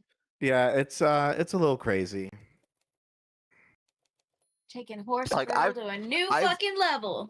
I've talked about the insanity that is like Silver Age Marvel. I need to be very careful while scrolling this, by the way. DC has been way worse. No, Silver Age DC was insane. Silver Age, Golden Age. If we put a gorilla on the front of the cover, it'll tell better. Jimmy, get married to a gorilla. Like that time. Like that. I'm Superman. I'm a jumper now. Like that time Superman went into Japan and used his super facial manipulation to make himself look Japanese. And it was incredibly offensive. Oh, okay. Yeah. We want to talk about incredibly offensive at DC? Well, I mean, also the Century Egg, yeah.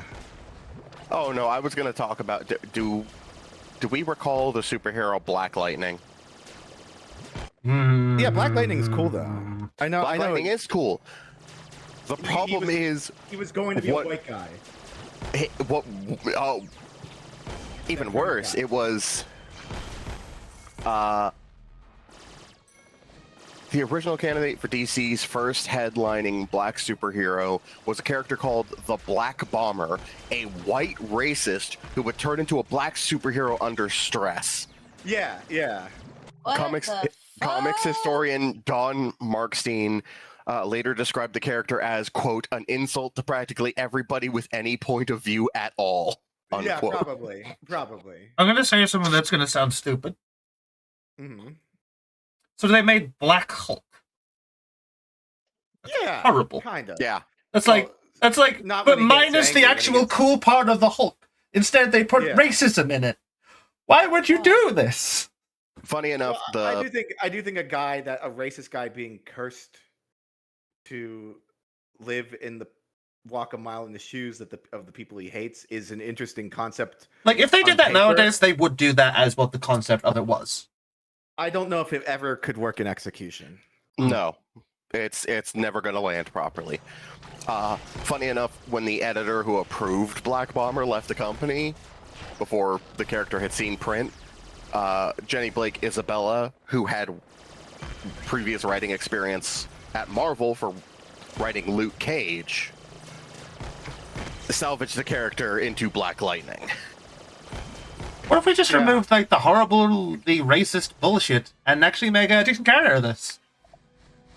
But then Black Lightning becomes the first in the weird trend of making lightning-powered black superheroes people with yes. electricity powers. It was weird. Static's awesome, but it was weird that It was they were a doing trend, yeah. Okay. Oh god, the frame rate! Static's credit, Static wasn't part of the big two originally. Right. And Dakota Comics were all like black or of color heroes. Yeah. Yeah. So I won't count Static for that, but like Black Lightning, Storm, Miles even has electricity-based powers. Well, Miles was made by a white guy. Yeah. I would, to his credit, like, it was... His heart was in the right place, he's a white guy, so he doesn't know enough. Mm. Yeah. But he also has, like, I think 2 adopted black daughters, and his reasoning for making, like, before creating Miles as a black character was to give more representation for his daughter. His heart was in the right place, but his execution kinda didn't land too well. There's a level of ignorance. And then he proceeded to do he made like the same character like 3 times. Unfortunately, that's the problem. Yeah. Each time gets a little bit better because Riri was kind of awful. But well, who's the girl from DC that he made?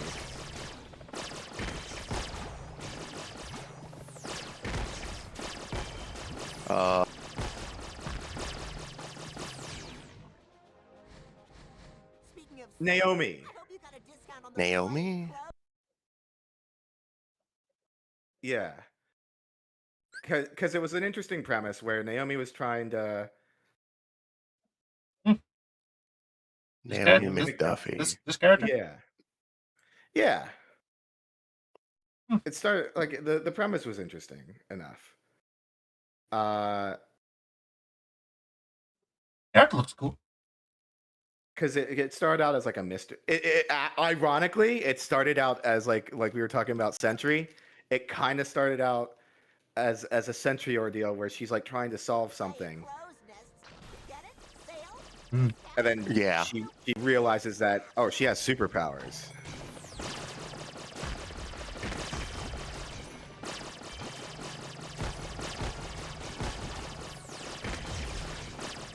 Naomi McDuffie and her villain Zumbado. That sounds fun to say. That one might. Well, not. It was Bendis. Yeah.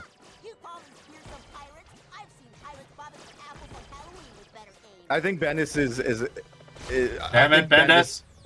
All of Bendis's good writing was in Ultimate Spider-Man.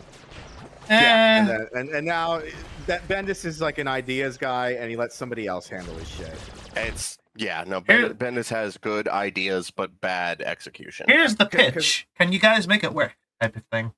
Yeah, because Miles kind of sucked because Prowler was like a piece of shit. I'll be honest.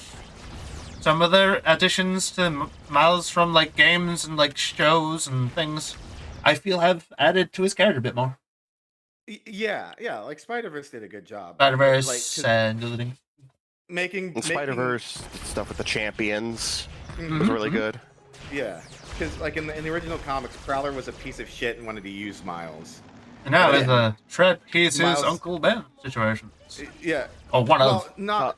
Well, yeah. If Uncle Ben was a piece of shit Yeah. and also a villain, Yeah. and then Miles killed him. Yeah. You know, like Uncle Ben. Yeah. Yeah. Like Uncle Ben, you know? Yeah, he's Miles's. Okay, but and then we run into continuity issues. Right. Caused by multiversal collapse, which Right. is he got brought into the main universe. He brought into the main universe because of a fucking hamburger. Because of a fucking hamburger. I love that. His mom is back from the dead. Wasn't he a vampire for a She had bit? never died. Yeah, that was for an event, and then a little bit after. Actually, I think he might still be a vampire. Is who still a vampire? Miles. If I had money for every time they turn around Can to they the stop two characters. turning teenage heroes into vampires? I do want to note that being a vampire doesn't mean as much. I know, but it's in kinda... Marvel after the event that caused it. Mm. Because they basically got rid of the curse of the sun for vampires. Now instead, you twinkle. Like the other vampires. Because Jubilee was a vampire for like 10 years. The fuck? What did I miss? Great. You take the controls while I go back and build us another tarpoon. Oh, and 9 years, but yes. From Curse of the Mutants in 2010 until 2019 in Generation X when Quentin Quire sacrificed his shard of the Phoenix Force to save her life. I'm sorry, I can't hear Generation Generation X and curing her of that. I can't hear Generation X and not think of the Yu-Gi-Oh theme song.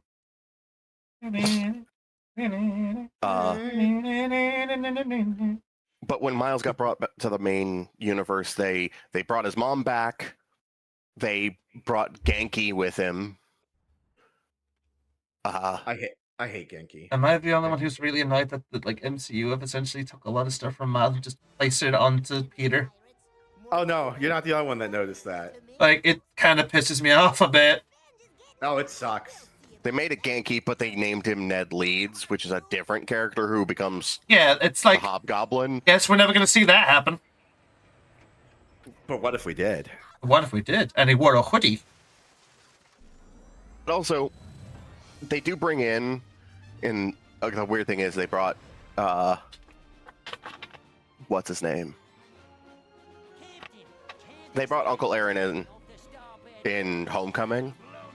Yeah. And he mentions Miles. And now we haven't heard But also, anything if it's main universe, he can't. Okay, I'm insistent on this. In main universe, Aaron Davis is not the Prowler. Yeah, I know. Yeah. There's already a Prowler. Who some people That's Hobie Brown. Who people may know as Spider-Punk from the thing. Yeah, the Spider-Punk is a variant of him. Hobie Brown and is Spider-Man in his universe. Yeah, that's what I'm saying for the sake of people. If this name sounds familiar, it's because of this. Yeah. Yeah. Sorry, Russ. Aaron Davis becomes Iron Spider in a black version of Spider-Man's costume from Civil War. Yeah. But is a criminal still. Right. Oh, that's kind of sick. Yeah. I'm glad they brought him in and they gave they gave him a reason and other things. It's time for super intense stuff. It's time. Do. The intense stuff, I mean, we need to beat the shit out of this guy. Yeah. Waves his fucking. I've been knocked out, shit. Fucking.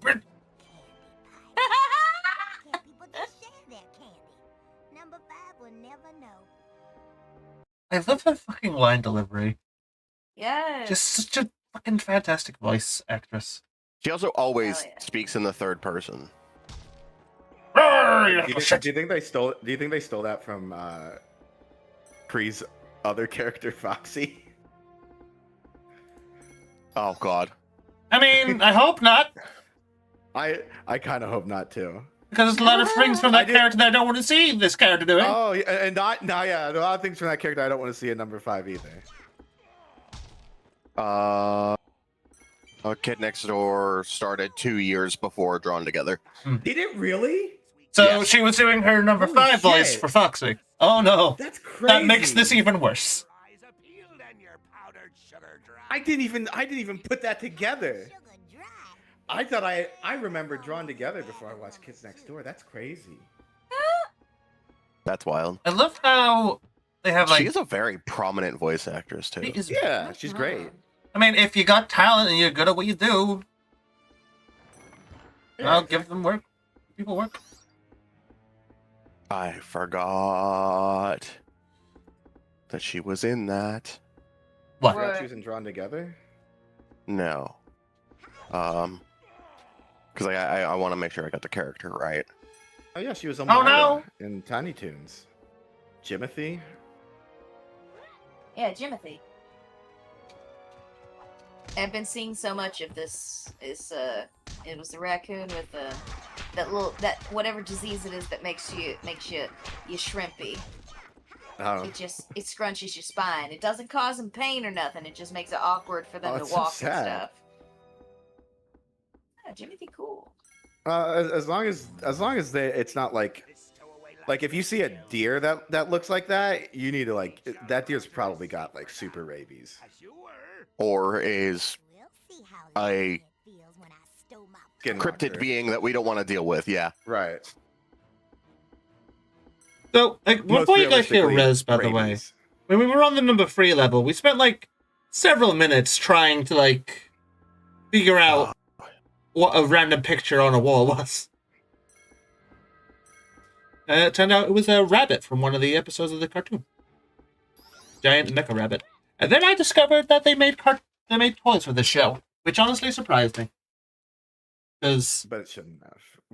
I mean, it did, because, they never really got into the UK. It's the most obvious grab. Yeah, I know it is, but they never came out in the UK. We never got the toys for this show. At all. Okay, that's why I didn't realize it, because it's not.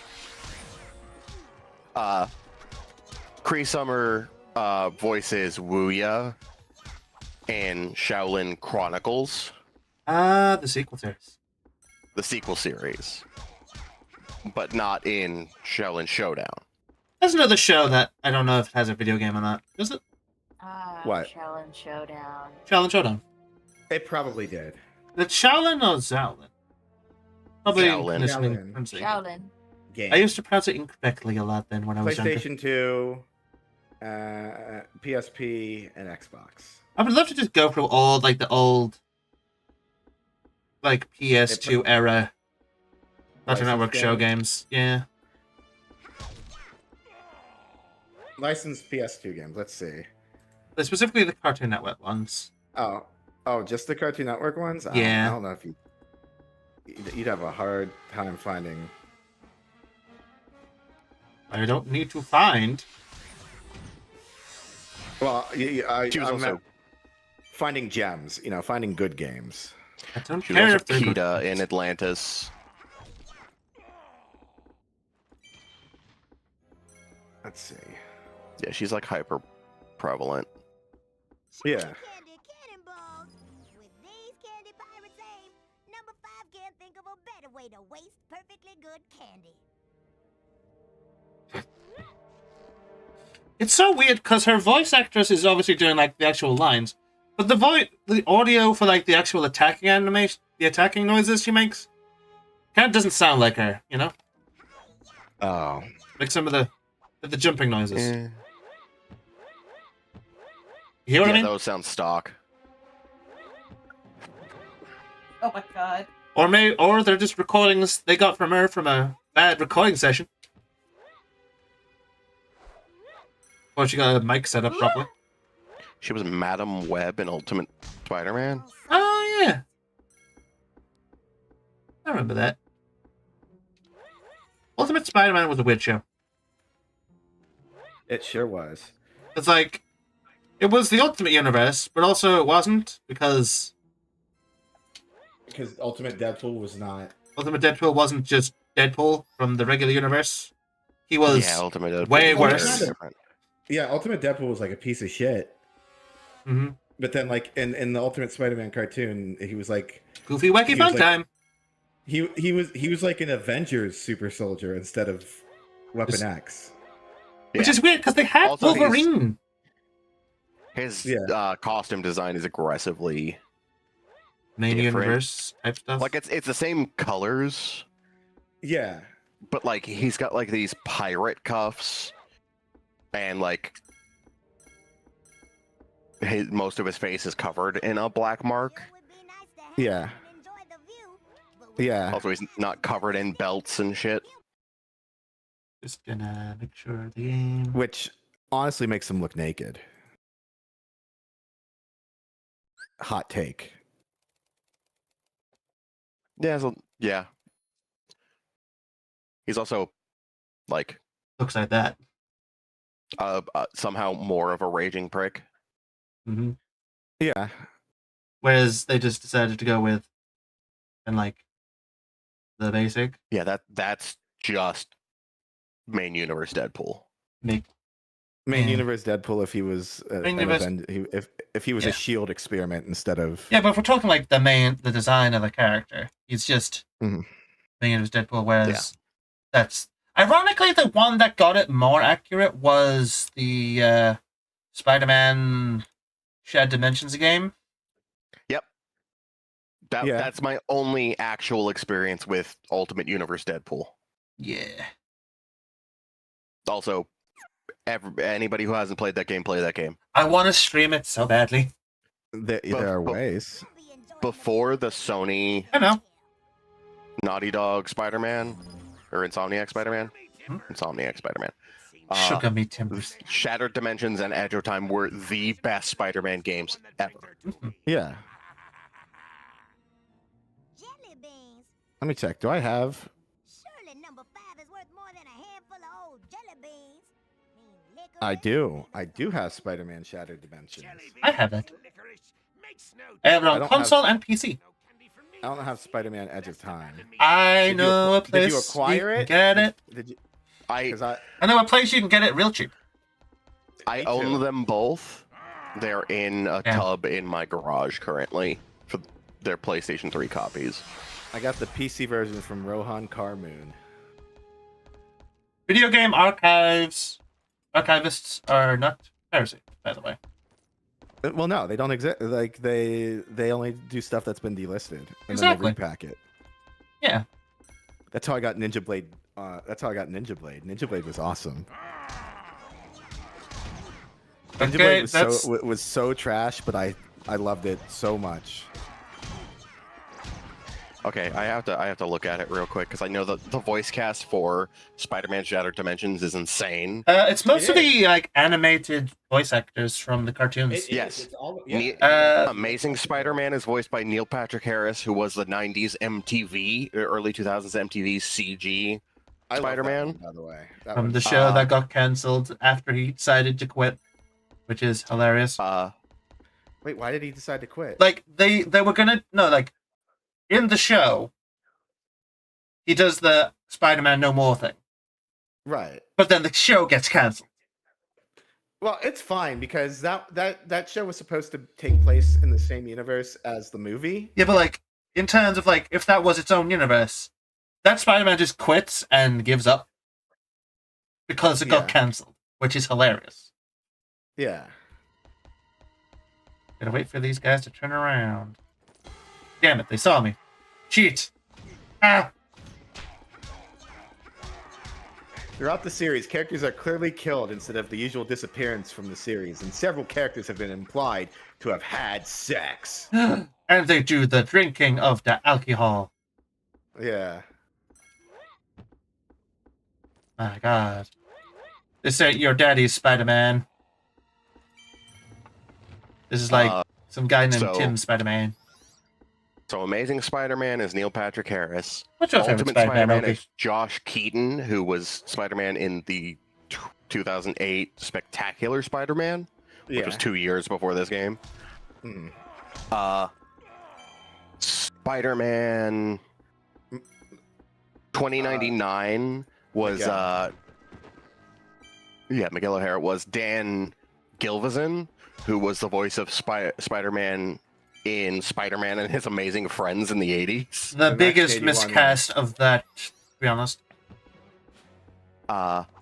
And Spider-Man Noir is voiced by Christopher Daniel Barnes, who is 90s Spider-Man. The 90s Spider-Man, the one most of us associate with Spider-Man. Cartoon Spider-Man. Yeah. He I want to say in Edge of Time was Miguel. He's Miguel in that. They kind of have his personality be very weird in Shattered Dimensions. And Josh Keaton, the Spectacular Spider-Man, is Peter in that. Dude, Christopher Daniel Barnes is a fucking actor, man. He's like his other notable voice role is Prince Eric from The Little Mermaid. Yeah, but he's like a fucking actor because he acts like I remember clips in those things for the '90s cartoon. He fucking acts. Yeah, I mean when that clone of Mary Jane disappears, he's fucking bawling. Yeah, I mean, Jay, when somebody follows me on Twitch, it plays the black suit Spider-Man chasing down Shocker. Shocker! Dude, you can't escape me. Yeah, like no, he goes nuts. Some people might say it's overacting. No, it's perfectly acted for someone who's basically wearing a suit that makes you incredibly rageful, and also heightens your emotional state. Yeah. Hey y'all. Yeah. I'm probably gonna go take a nap because after work I sat down, got some food in my stomach, and now I'm like falling asleep. Okay, OP, you go rest, okay? Yeah. It's lovely having you I'll be be here. back around later. It's lovely having you here. Before you go, I have a question for you, OP. Okay, what's up? Who is your favorite Spider-Man? I'm not really a big Spider-Man kind of person. In that case, who's your favorite hero? Super or otherwise?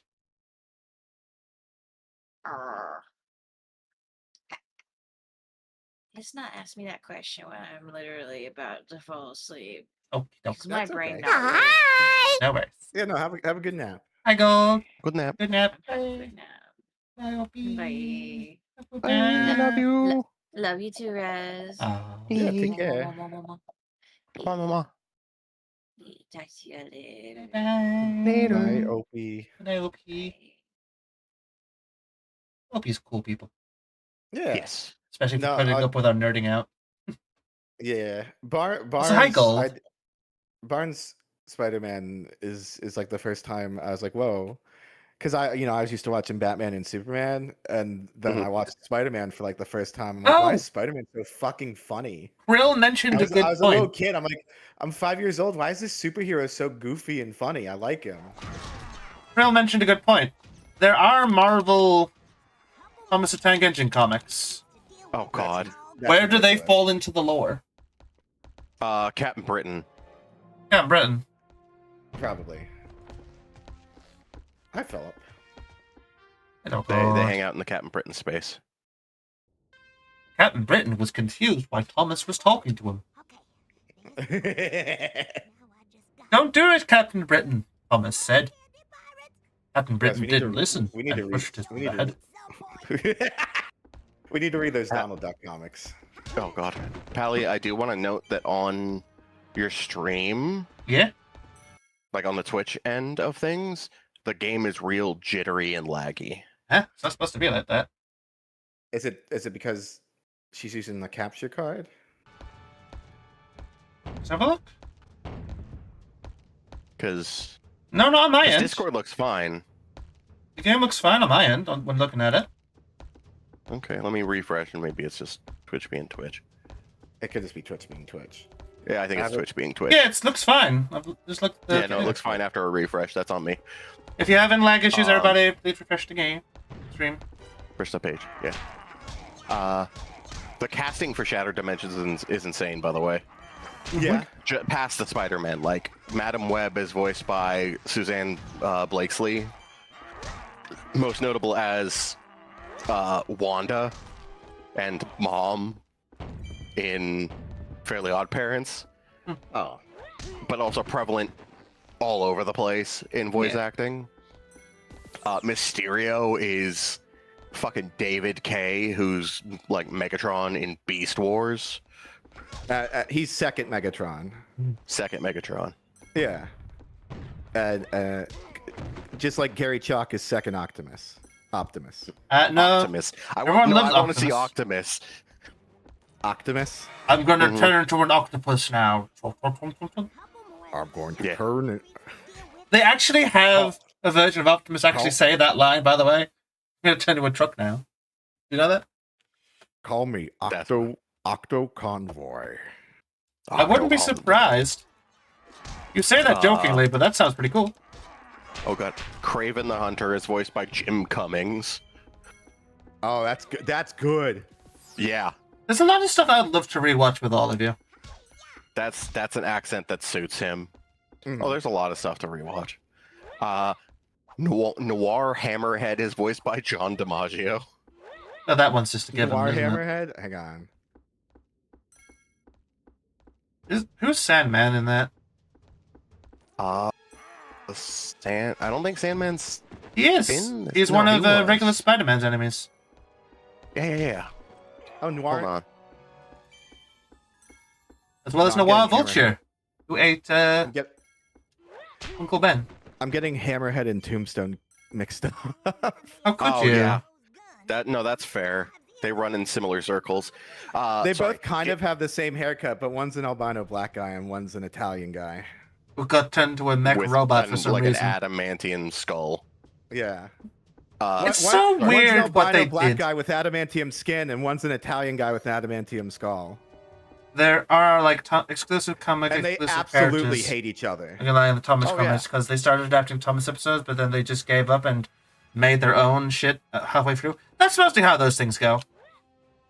Like if I remember correctly, in the ROM Space Knight comics, they have him be one of the reasons Rogue turned good, which is like interesting choice. Did you know that, Riz? Yeah. Who? ROM Space Knight was one of the reasons Rogue turned good. ROM Space Knight is a whole can of worms. Yeah, it's weird. Like, that kind of devalues the story they were already setting up over there, but yeah, sure, you go do your shit. Yeah. Oh god. To answer your question, Pally, it's Dmitry Dyachenko who voices Sandman. That sadly does not sound very familiar. He seems to voice a lot of like Call of Duty, XCOM kind of stuff. The only like name role for something out of that I can see is Vadim Bobrov from Fallout 4. Oh, that's nice. Spain beat Argentina. That's fun. And Solari and Tomb Raider, the Square Tomb Raider. The painful Tomb Raider? When you say painful. The one where she gets, like, beaten up a lot, which makes me feel sad? Yes. Well, okay. I will go to bat. Reboot. Like, it's a good game series, it's just, I don't like seeing the main character get beaten up so much. Whenever it happens to anyone, it makes me sad. Like, no, Batman, no, Tomb Raider, Lara, no. A lot of people don't like that game. I go to bat for it because I think the character depth is very good in that, like, when she has the struggle with the villain and fights over the gun and shoots him, she then proceeds to have what I feel is the most human reaction to I just killed somebody for the first time. Mm-hmm. Which is freaking out, shaking, throwing up. Nope, not good. Yeah. There's an ad coming, everybody. Apologies for that. Also, Jim Cummings wasn't just Kraven the Hunter. He was also Noir, Green Goblin, Tinkerer, and Noir Boomerang. Where is Tinkerer in those games? I don't know. I don't remember. I have to replay it. I need to find. I think a lot of people remember Spider-Man Edge of Time for very interesting reasons. One, if you're a fan of the PS1 Spider-Man games, it kind of has that weird, like, Doc Ock, like, giant symbiote blob thing happen. Oh, Octo Carnage. Yeah, it kind of has something like that happen in one of the things, if I remember correctly. Like with Anti-Venom. Also, that was when Anti-Venom was a thing. Yeah, that was my introduction to Anti-Venom. I was like, who the fuck is this? Yeah. Funny enough,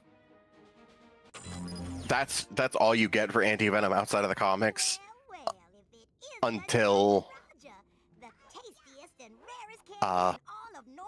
the Insomniac Spider-Man, where you don't get Anti-Venom, but you get the reason that Eddie became Anti-Venom, which was Mr. Negative.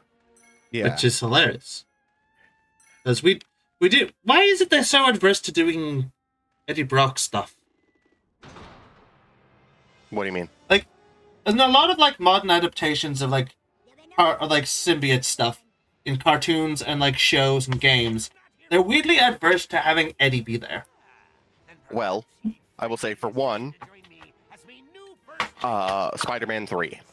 I guess, but that's been like decades. Spider-Man 3 did a lot of damage, but also Eddie has not been a villain for so long. For a very long time. That's fair, but like, why do we have to make it fucking what's called him? Brain's gone blank. Why do they have a weird, consistent idea of making Harry Osborn Venom? It's like, why? Put on Scorpion. No, normally, yeah, you're right. I don't know why they made Harry Osborn Venom. Like, I understand for the narrative, one of the games where it's like, oh, he's dying. We have a symbiote that can possibly protect and make him better.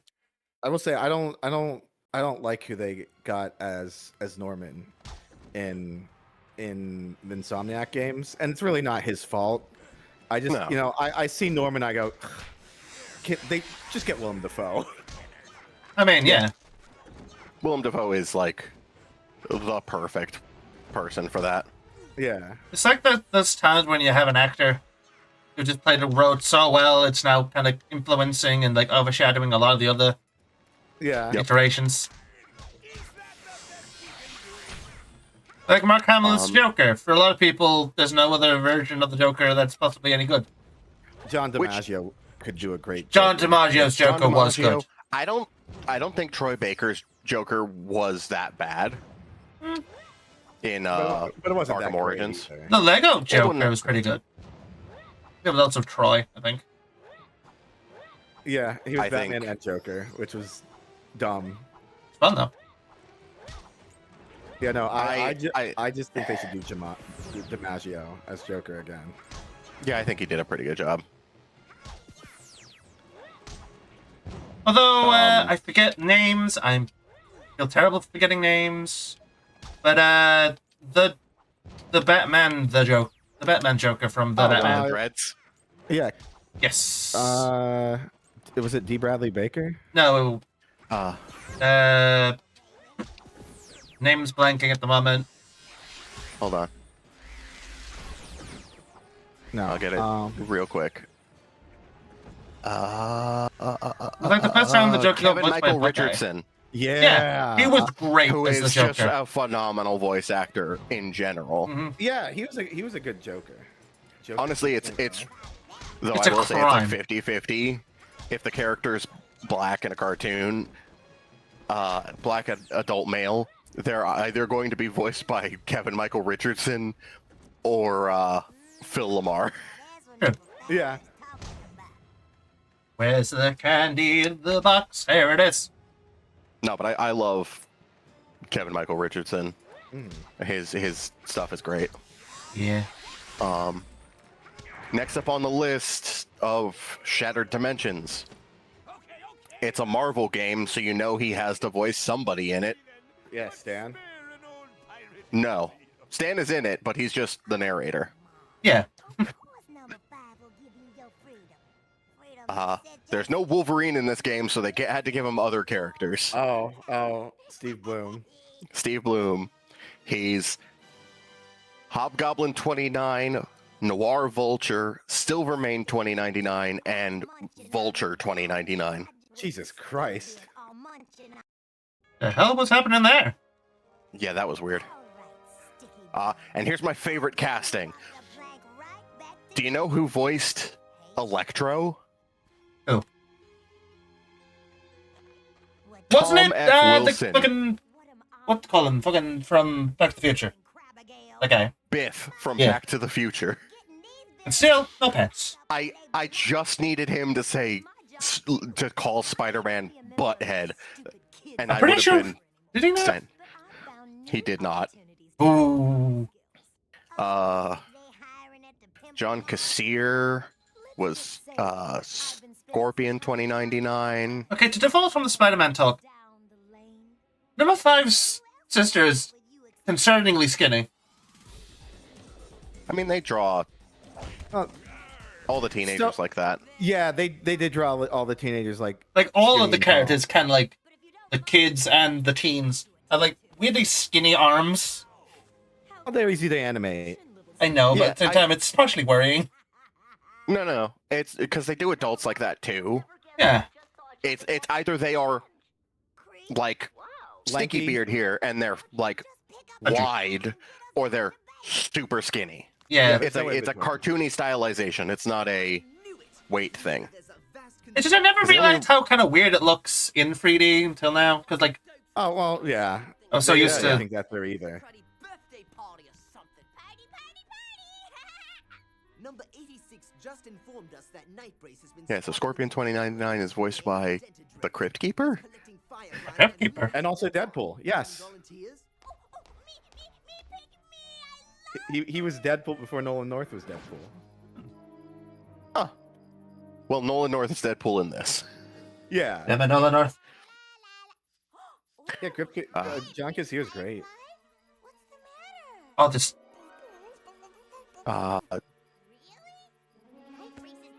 Juggernaut. Ugh. What the fuck? Okay, but what the fuck? Yeah. That's disgusting. Juggernaut's voice actor.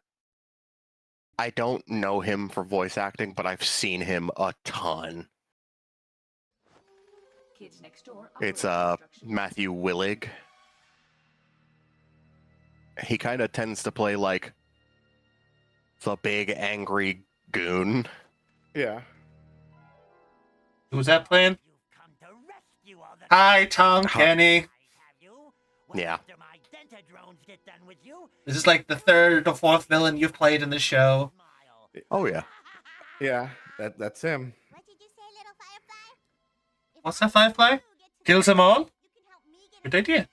Kill them all.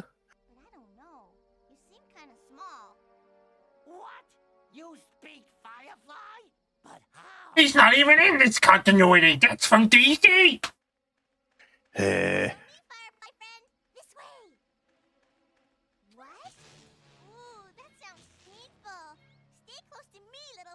So we have to do the exact opposite of what number 1 was doing.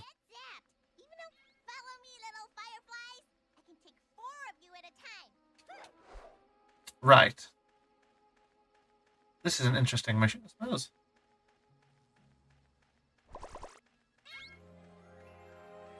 We're using fireflies as batteries. Why does this remind me of a different game? Oh yeah, I did this exact same thing in Whiplash. Fireflies were light batteries, which was an interesting concept. Anyway, what you were saying about model stuff too? I think I kind of went through the list. Nice. Though looking at Shattered Dimensions, there is one like pretty interesting casting, which is Dr. Walker Sloan is voiced by Val Kilmer. What year was this? Edge of Time was 2011. Good time. Because I'm trying to think of, because there's a point where Val Kilmer cannot talk anymore. So I'm assuming it was before this then. was before this, yeah. How do I get up there? Because like a lot of his last films, they have somebody else dubbing his voice, and it's like very obvious. Damn, that's kind of tragic. It is. It's very sad. Imagine just being essentially just a body for people to just voice over instead of you being you. It wasn't so. Like, it was understandable with Val Kilmer. It was way worse with Bruce Willis. Mm-hmm. Yeah. Can I get to the other roof from over here? I assume I can. By gliding over, maybe? Also, I apologize for like bogarting everything. Ah, that's alright. Talking Spider-Man. Yeah, it's still stuff to talk about. I mean, we're here to fill noise. That's fair. I'm glad people are filling noise instead of the entire thing being silent, because that way it's fun. Also, again, we pointed out earlier about number 3. She's like the sweetest of these characters. She is. Like, just look at her. He's just happy doing shit. I wish to have that energy. You know, just I try to have that energy a lot. Am I able will say to fly that's over here? No. part of why I tend to like take the stances on Marvel stuff that I do. Yeah. Like, I'm a fan of being a fan of things. So even like the stuff that is not great, I'm less critical of it. There has to be a way to get up there, right? Like something Jay mentioned earlier. Yeah. I'm not as harsh about Ironheart as everybody is. I don't understand the hate for Ironheart in some aspects. But also, I do understand she's some not parts. a strong character, and she does get a little banal. Like that, but I think the thing that really turned people off was like she was in class. Hey, what's my superhero origin story? Because my teacher told me I needed to do something. Well, no, the teacher's like, well, yeah, you can do whatever you want. Like, no, tell me I can't. Tell me I can't do it because I'm a black woman. And I'm like, and she's like, why? No. No, we're past that. We're in modern day. Yeah, we don't do that anymore. Ma'am. Why do you want? Well, are you choosing this? I understand why, because like sometimes having someone say you can't do this is a good motivator for like getting someone to do something. You can't have your teacher tell you to do that. She'll lose her job. Like, yeah. Like, it probably wasn't their intent, but I can understand why that could be read as that. It came off as bratty. And then the teacher goes, well, you're not going to be smarter than Tony Stark. Bet. Yeah, so I can see why that was off-putting. Yeah. I will say it does feel kind of clairvoyant, though. Mm-hmm. Because it predicted what the regression before the regression happened. Oh, before when Tony Stark turns evil? No, I was referring to the modern cultural climate we are suffering through currently. Oh. Fair. Where like I'm positive that Riri would get the 3 letters DEI thrown at her all the time nowadays. Just because the character is a specific race or ethnicity does not mean they are high. They could literally just be there because of their skills. What's really funny is it's actually like so obviously more in line with what they're describing DEI as, what they're doing. Mm-hmm. Because if they just throw anybody that isn't a white man under DEI, that means like, okay, so you are discrediting any merit that they came in with and think that it should just be a white person. So you're basing it on race purely. Yeah. But the fact that other people fall for it is upsetting. Anyway.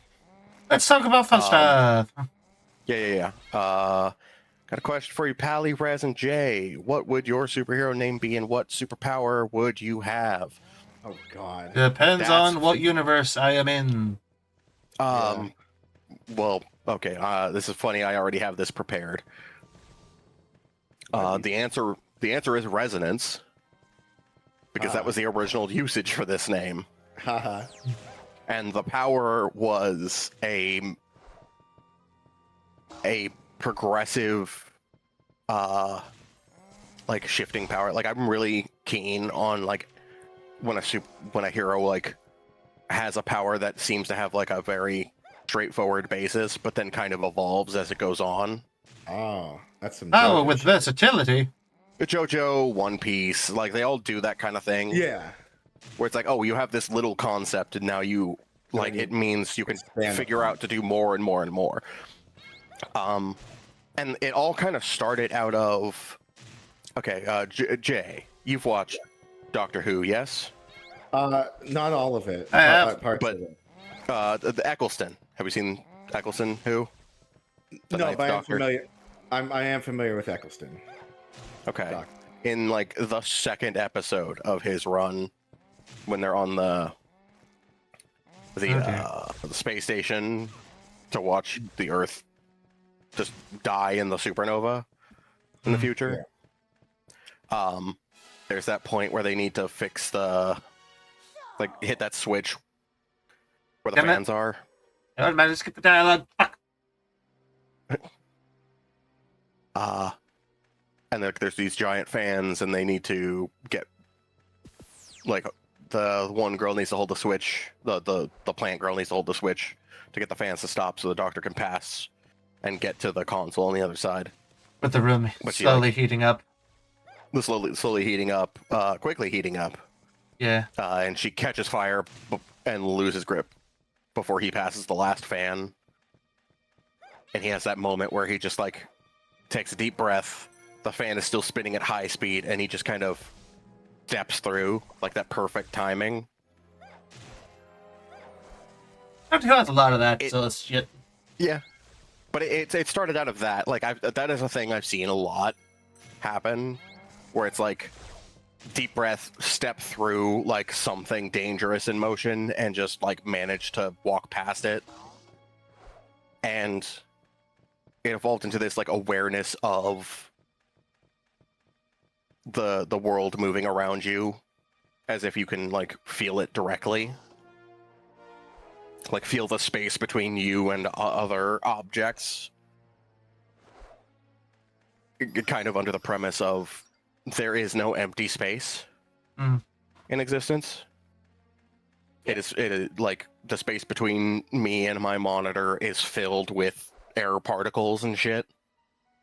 So this character can feel that and is aware of that, and always kind of has this sense of their surroundings, and then it evolves into being able to absorb kinetic energy, like shifting the speed of particles between them. You want to be and like redirecting it. It's like this atomic level manipulation, and like I wanted to write this as a comic. Every character with a power in this had something to do with like an irregular interaction with atoms that did not work how science should allow it to. and this character would kind of like develop an awareness because of the awareness and the ability to manipulate, would grow to be able to do all these things, while all of the rest of them only like have a different power that doesn't give the awareness. So like, should have got the weapon by now. So like the first villain, I had under the villain named Still. Should we start the level? Because they absorb kinetic energy in a way that creates like a void around them to Resonance's sense. I can't restart the level. Damn. Yeah, we'll And just play through it the again. more they absorb, the stronger they get. And then later I had a character that could manipulate their own atoms in a fashion that allowed them to displace them somewhere else, like teleport, Did it essentially, restart the level? or move through walls. Let's hope, fingers crossed, this restarts the level. It does. Good. Another character who could affect like the space between, like tighten the space Yes. between particles to cause things to be more dense. Right, so... And one who could separate bonds. But, like, they would functionally be splitting atoms, but, like, in a way that didn't cause atomic fission. Oh, so it just, like, caused, like, clean separations in physical objects. I'm assuming I know what I'm doing here to be able to get her weapon for this level. Involves leading one of those brace people over here to break the bushes so I can get a bounce pad or something to get up there. I think that's what I'm doing. So this area stays open, I believe. So to answer your question, Gold, resonance and a weird, like, evolving particle manipulation power. Do you guys follow me? But I don't have any weapons, so I guess we'll just have to stay away. You know, I'm gonna look it up. How you get those things? I want to get the What about weapon you, Jay? stuff.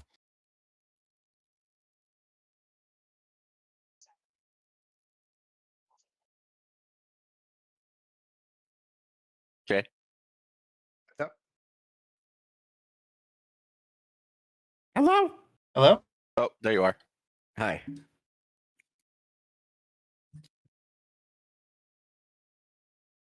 I kind of went long-winded there.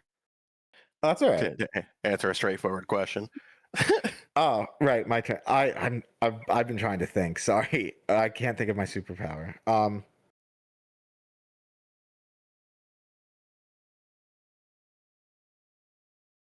I guess being able to turn into a common rider, and then we can go from there. Nice. Okay, so you want to be like a suit-powered hero kind of thing? Or, well, maybe not. It doesn't have to be a suit. It could also be like a, turn into a monster kind of thing. Turn into a bug monster man kind of thing. Bug monster man. Okay. But realistically, the reason why they lean more towards the suit instead of the bug monster man is because kids can't turn into bug monsters mans, but with the belt they can turn into the guy in the suit. Yeah. Fair. I guess I don't know how to get that thing. Let's see if there's. I don't really have it. I thinking about like which powers I'd have would take a bit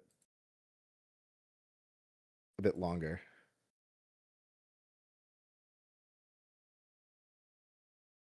It's funny because it's a straightforward question for people that aren't into Super Sentai and Kamen Rider and comic books.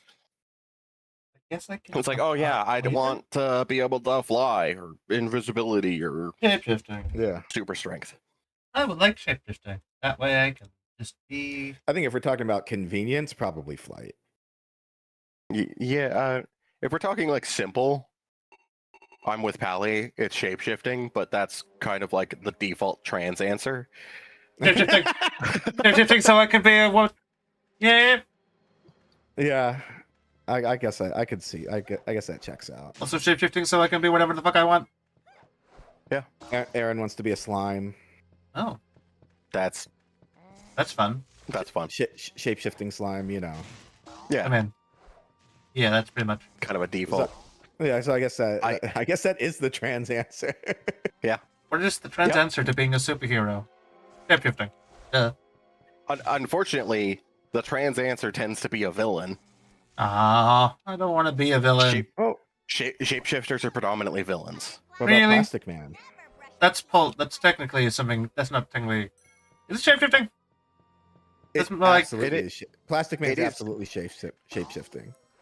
Shape-shifting, but when we describe shape-shifting, it like in the way that most people are referring to it, it means like being able to change into a different person. Plastic Man keeps a consistent color scheme. Yeah, he has a whole thing. You mean like Chameleon and Mystique?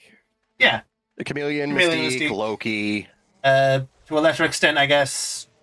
Yeah, other villains. Clayface, I suppose. Trans Plastic Man would be an interesting direction there.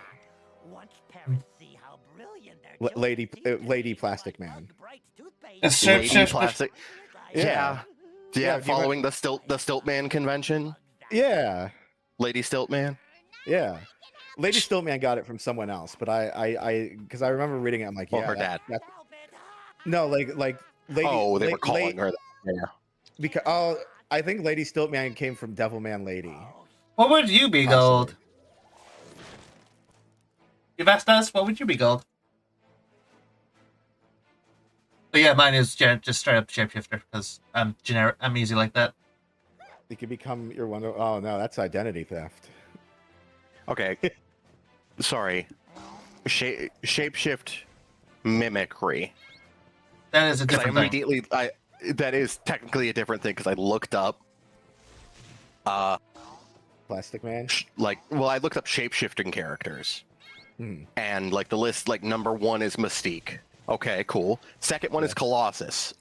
I mean, technically, you are correct. You're changing your shape from man to Metal Man. So that's not or Beast Boy or Martian Manhunter is more in the mimicry space as well. Yeah. Morph is a hero. I like Morph. That shapeshifts. The cartoons have endeared me to Morph more. Husk. It's a shapeshifter, but in like she peels her skin off and her new skin becomes a different material. Right.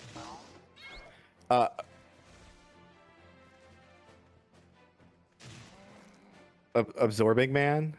Perhaps? I guess, in a way, he is... Yeah. Well, that's the question. Are we talking shape-shifting or polymorphing? Oh, yeah. Well... Because Absorbing Man's power is held back by the fact that he's a big, dumb dummy. Yeah. I think my favorite interaction with, like, Absorbing Man is the one Avengers Earth Mary's Hero cartoon where he absorbs rock and Hulk just breaks him completely down. Yeah. It's like, I can crush rock, Einstein. I just love that Absorbing Man, like, kind of immediately takes 2 major Avenger factors out of the fight if he's up against them. Mm-hmm. It's like, okay, Thor can't use the hammer because it risks him becoming Uru. Mm-hmm. Actually, 3 factors. I know there's a cartoon that has that exact thing happen. Yep. It happens like consistently in the comics. Thor is like aware that he needs to avoid that. Captain America's shield is out of the equation because he can't let him become vibranium. Iron Man? No? No, Iron Man's fine. It's just an alloy. Right. Because does he have to know what it's made out of? No. To absorb it? Okay. You just touch it and absorb. Contact with it. Right. Okay. So then, his shield would be. Black Panther's claws on his suit count as well. Because those are vibranium. So if Absorbing Man touched Wolverine's claws as well, they could turn to those? Mm-hmm. He could turn into That was the last one I adamantium. was going to mention. He would turn into adamantium. Now, he'd probably have to take damage in that process. I love that the Fireflies are ratting fucking Night Brace out. It's fucking hilarious. And then there was a time during Immortal Hulk where he was infused with red gamma energy. Oh yeah, that ruled. Yeah, no, that was wild. And then Okay, he ended up in how the fuck do I get the weapon for her? In Hulk Hell. In Hulk Hell and like split down the middle like he was a tree that got lightning bolted. Yeah. Is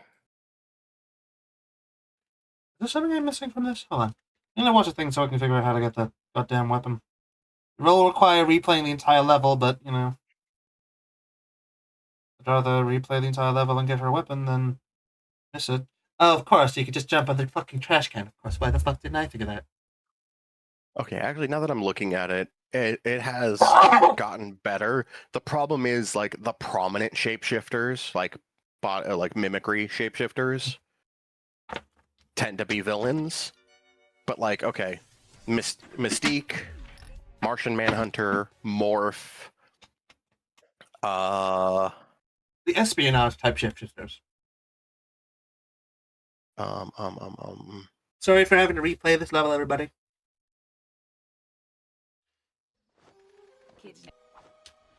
It's just I want to get Hulkling. the longest and time. By this... proxy, all scrolls. Here's a question. So scrolls exist as like them. They can do like the shape-shifting things and like change parts of their bodies. Can absorbing men absorb different parts of things, or is that just one solid thing you can do at a Absorbing time? man just becomes absorbs and becomes any material. Like can he absorb multiple? No, I think it just overwrites. It's like I was thinking like Ben 10, Kevin 11 type. Absorb one bit, absorb another bit, absorb another bit of something else. Yeah, no, he can't do that. He's not as cool as Kevin 11. No, I think he's cooler, but that's me. No. No, fuck you. Fun fact: the scrolls we run into like weird territory. Okay, there's a specific character that. Of course, that's how I do that. Gets like listed under like trans or gender fluid representation. Chameleon? No, it's still a scroll. It's Zavin of the Runaways. There's a lot of teams in Marvel and DC that I'd never really seen. Yeah, like, the Runaways are very like their own thing. Like they started as a team kind of thing, kind of like the X-Men did. Yeah. Then the X-Men went wild. What if we did like 50 different versions of this one group? But one of the members of the initial Runaways is Carolina Dean, who has like the ability of flight and like is glittery and like colorful in flight. She's an alien species that has that ability. Apparently her parents had set up an arranged marriage. An arranged marriage? You hate to hear those. Yeah, with the scrolls, and that's her husband in that arranged marriage is Zavin.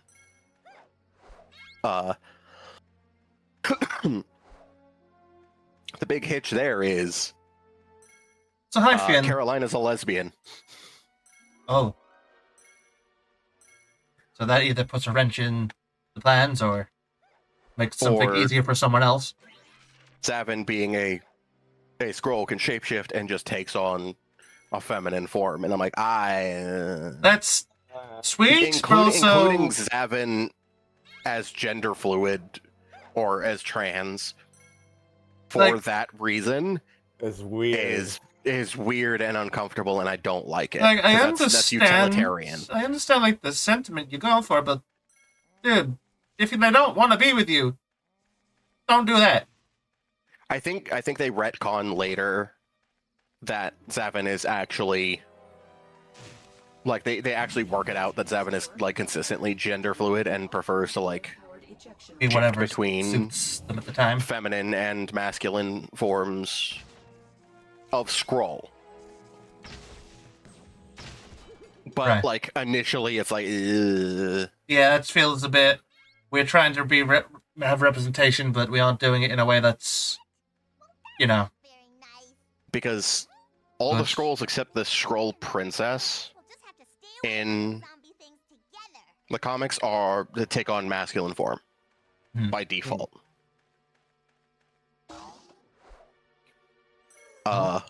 Okay, so just want to point out we have the weapon for her, and it's a gun that shoots bears. Mm-hmm. God, I love number 3. She's so fucking pure and innocent. Such a pure. Fuck off! Don't include Transformers on this list of shapeshifters. That's not shapeshifting. That's cheating. That's conversion. Converting. I mean, No, don't say it like that. No, don't say it like that. They are shifting shape, but yeah, but for some reason they're allowed to say transforming. Like in yeah, the they're books, not they use like Transformers. God damn it! no, like in the actual book, in like the instructions and like things, they're not allowed to call them transformations. It's converting. They convert from robot to vehicle mode because you can't copyright the word transform. Oh. That's the thing I'm referencing. That's so weird. It's stupid. Especially since, you know, one of like their equivalent of Avengers Assemble is transform and roll out. Yeah, but that's the thing. It's allowed to be used in the show, but just not on the toys. They're allowed to be called That's Transformers. They're allowed to have the word Transformers in it, and they're allowed to say transform and roll out. But the transformations, they've decided they don't use the word transform, it's convert. Which is just like, why are you making a mountain of a molehill? Just call it transforming. It's so weird. Yeah, hi, Fanning. Or Finn. Finno Fanning? Finno Fan? Finno Fan. Hey, Finn. How you doing? Welcome to the stream. We're just kind of chit-chatting, saying whatever. Yeah, okay. Copycat is a shape changer and is generally an antagonist, at least. Is Sandman on those lists? No. You'd think he would be. I don't... Like Clayface or something. Clayface I would include. Somehow Sandman I wouldn't. Like, they're including things that aren't technically, like, shapeshifters. Like, Transformers and, like, other elemental-based people. Yeah. Strange list. I suppose it's primarily because, like, I wouldn't include Sandman primarily because he does not have, after getting the powers, he does not have a default form. He actively has to concentrate to take on, like, his human-like form. Otherwise, he's just sand. Specifically, 1 grain of sand. It's funny that if you do... It's funny that one of the 2 ways you can defeat Sandman and Clayface is to basically do the opposite thing to each of them. For Clayface, it's dry him out. The Sandman is get him wet. Imagine Clayface is you could probably, like, get him caught in water, he'd thin out. Yeah, but yeah, that is a thing. That is like one of the reasons he kind of died in the animated series. I'm saying is like a good way to defeat Clayface would be to dry him out. And Sandman's is to get him wet and then he becomes mud. Okay. I like this better. Marvel actually has, like, or at least the nerds running, like, wikis have, like, a breakdown in shape-shifting, like, subcategories. So like metamorphing is stuff like Mystique and Changeling, where they maintain human forms and are unable to change their mass. Pretty sure Beast Boy used to go by Changeling in DC for a while. Yeah, that was his name originally. And then they changed it to Beast Boy because reasons. Then there's Micro/Megamorph, which is like Ant-Man type stuff, you know. Size changing. Specific size changing. Yeah. Polymorph, which is shape changing that affects causing mass to expand, contract, stretch, or reform. Like Mr. Like Mercury or Mr. Fantastic. Yeah. Bodymorph? B-O-D-I morph.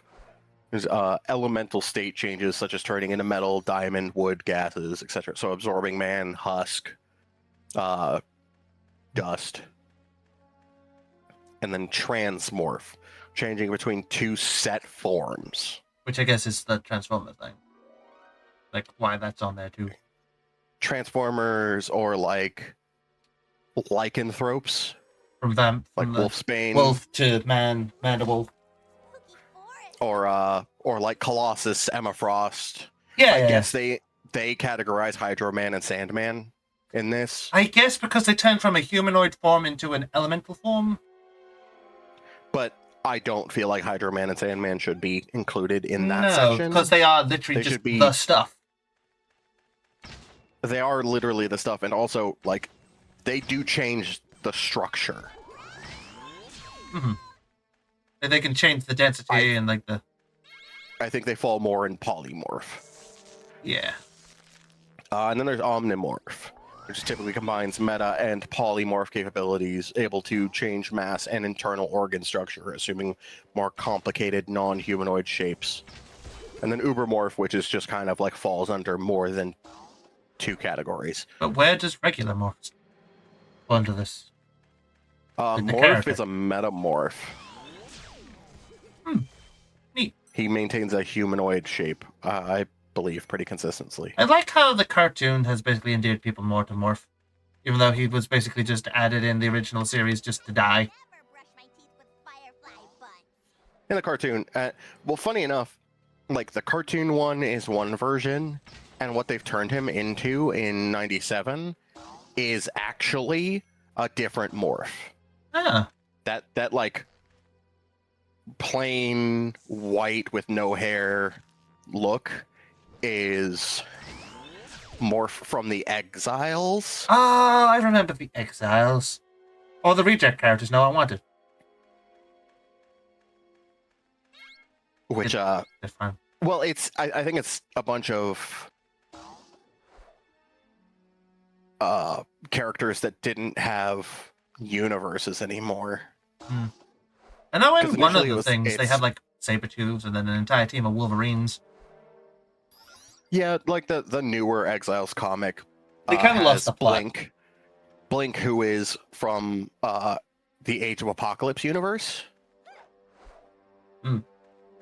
And then they have Mimic from Earth 12, who is, I think, because Mimic initially in the original universe is a X-Men villain who has power mimicry. Fun fact, during the, I don't remember what the name is. It's like an X-Men event. X something probably. It's specifically the event where all of the time-displaced X-Men are getting kidnapped, and Cable is found dead. No, not Cable. The big reveal is that the person that killed Cable was Cable. Oh. A younger version of Cable who basically believes that he wasn't doing his job and is kidnapping the time-displaced X-Men to readjust them. I don't like the phrasing of that. No, to be specific, the changes that have happened to those X-Men over the time they've been in the present fundamentally changes them, so they can't be sent back. Oh, it's resetting Examples them. being Beast now having like magic attunement to him. Hmm. Angel had his wings overwritten with wings of cosmic fire. How many variations of wings does this boy have? He's had regular wings, he's had metal wings, he's had fucking fire wings. I guess at one point he's had symbiote wings. No, just those three. Symbiote wings would kind of go hard, though. He did. I think he did have symbiote wings for a second. Fucking course. Because everyone had symbiotes. That wasn't that he had symbiote wings. It's that he and the other X-Men had symbiotes for half a second. I mean, everyone during a storyline. Yeah, while they were in space. Most times you go into space, you can encounter like two things. You're either gonna encounter symbiotes or the fucking Guardians of the Galaxy, or some shit involving this galactic. For them, it was both. Shit. Of course. Like, wasn't there an entire like narrative about everyone who's had just bonded with Carnage or like Venom having like the specific element inside of them taken out of them or some shit? Yes, that was during the Absolute Carnage event. Right. But basically that story ended with Cable, like, he had kidnapped Angel, removed the cosmic fire wings, and had kidnapped Mimic and taken the wings off of him because they were exactly Angel's wings. Like, genetically, they were even Angel's wings. Because he got them from Angel in a fight. Right, you copied these wings exactly from this guy, right? Yeah, so? Yeah, he took them and put them and surgically attached them to Angel. Was it like... So that they could be sent back. The conclusion is that Jean, young Jean, like time displaced Jean, I really hate young Jean, basically creates a memory bomb. Oh lord. In their heads. So it locks away all their knowledge of everything that happened since they came to the future to be re-unlocked the moment that they are in the their future selves, the moment they go back. Right. So like adult Scott remembers being friends and running around with the champions. Right, so like we sent everyone back to where they were, but now the modern versions have those memories. So we basically get to keep the new additions narratively. And it doesn't cause a branching timeline paradox issue. We also get to keep the stupid thing that Jean Grey did to Iceman, because that's one of the things I remember a lot of people being annoyed by, both because of like stupid reasons and genuine reasons. Because like doing the way that, it was done was very poor. Outing someone using your psychic powers is a bitch move. She could have not spoken. I will defend her, like her coming across the information. Yeah. Because it wasn't intentional. That Jean at that point didn't know she had telepathy.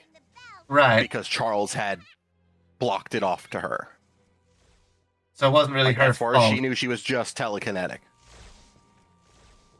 Right. What a thing to do, though. You know? Nope. Yeah. It was... Like, whose writing decision was that? Who wrote this shit?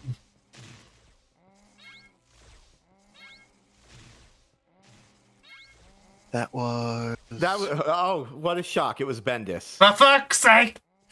Yeah, that was Bendis' run of all new X-Men. Damn it, Bendis!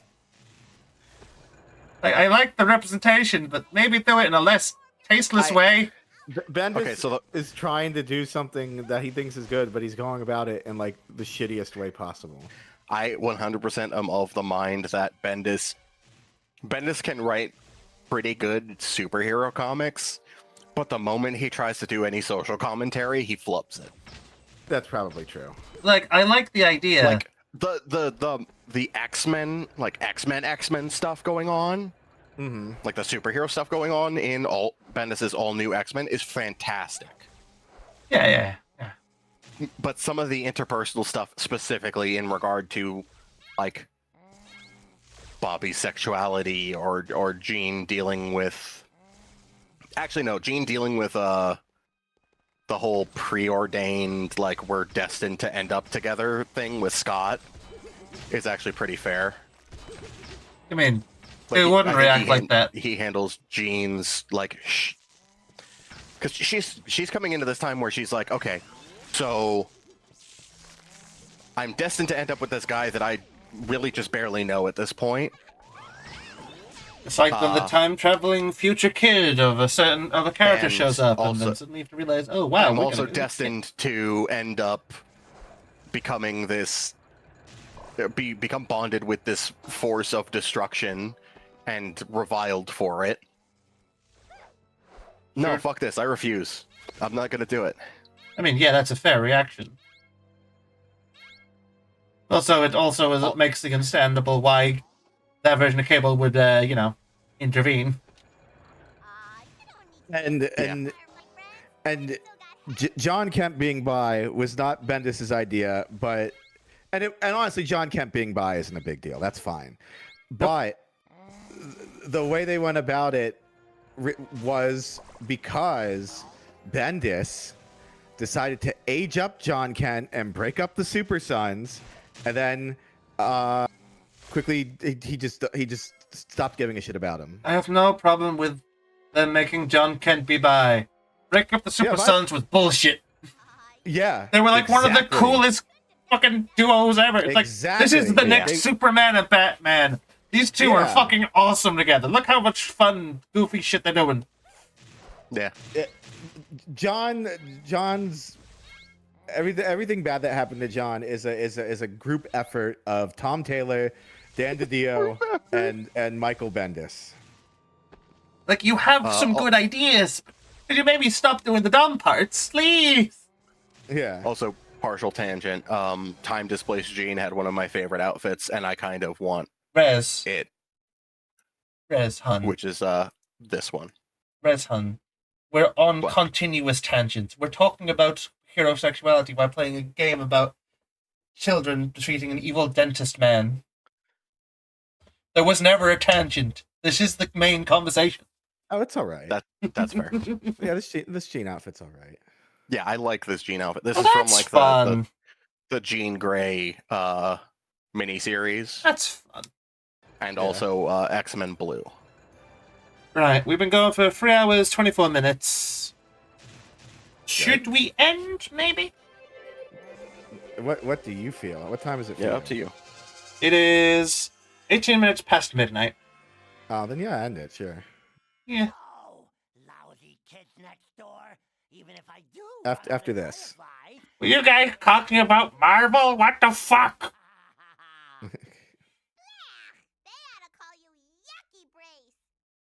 Fucking got him. Got him. Fucking. Holy shit. Apply cool water directly to burn. Holy shit. Fucking got his ass.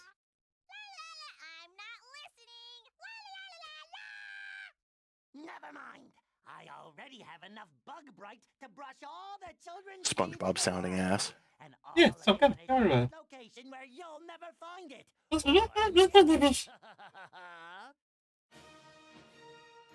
Hey, we did it! Save the game. There we go. And that is where we are going to end it for today. It's been fun! Been a fun one. Yippee. Yep. Right. We're going to say goodbye to everyone on the YouTube side of things. Bye, everyone on YouTube. Bye-bye. Bye, YouTube. Bye, YouTube. Bye-bye. See you all on Tuesday, where I don't know what we're doing. We might be doing more of this. We might be doing Pokemon. We wait and see. Bye-bye, bye-bye. Goodbye. I fucking missed the button.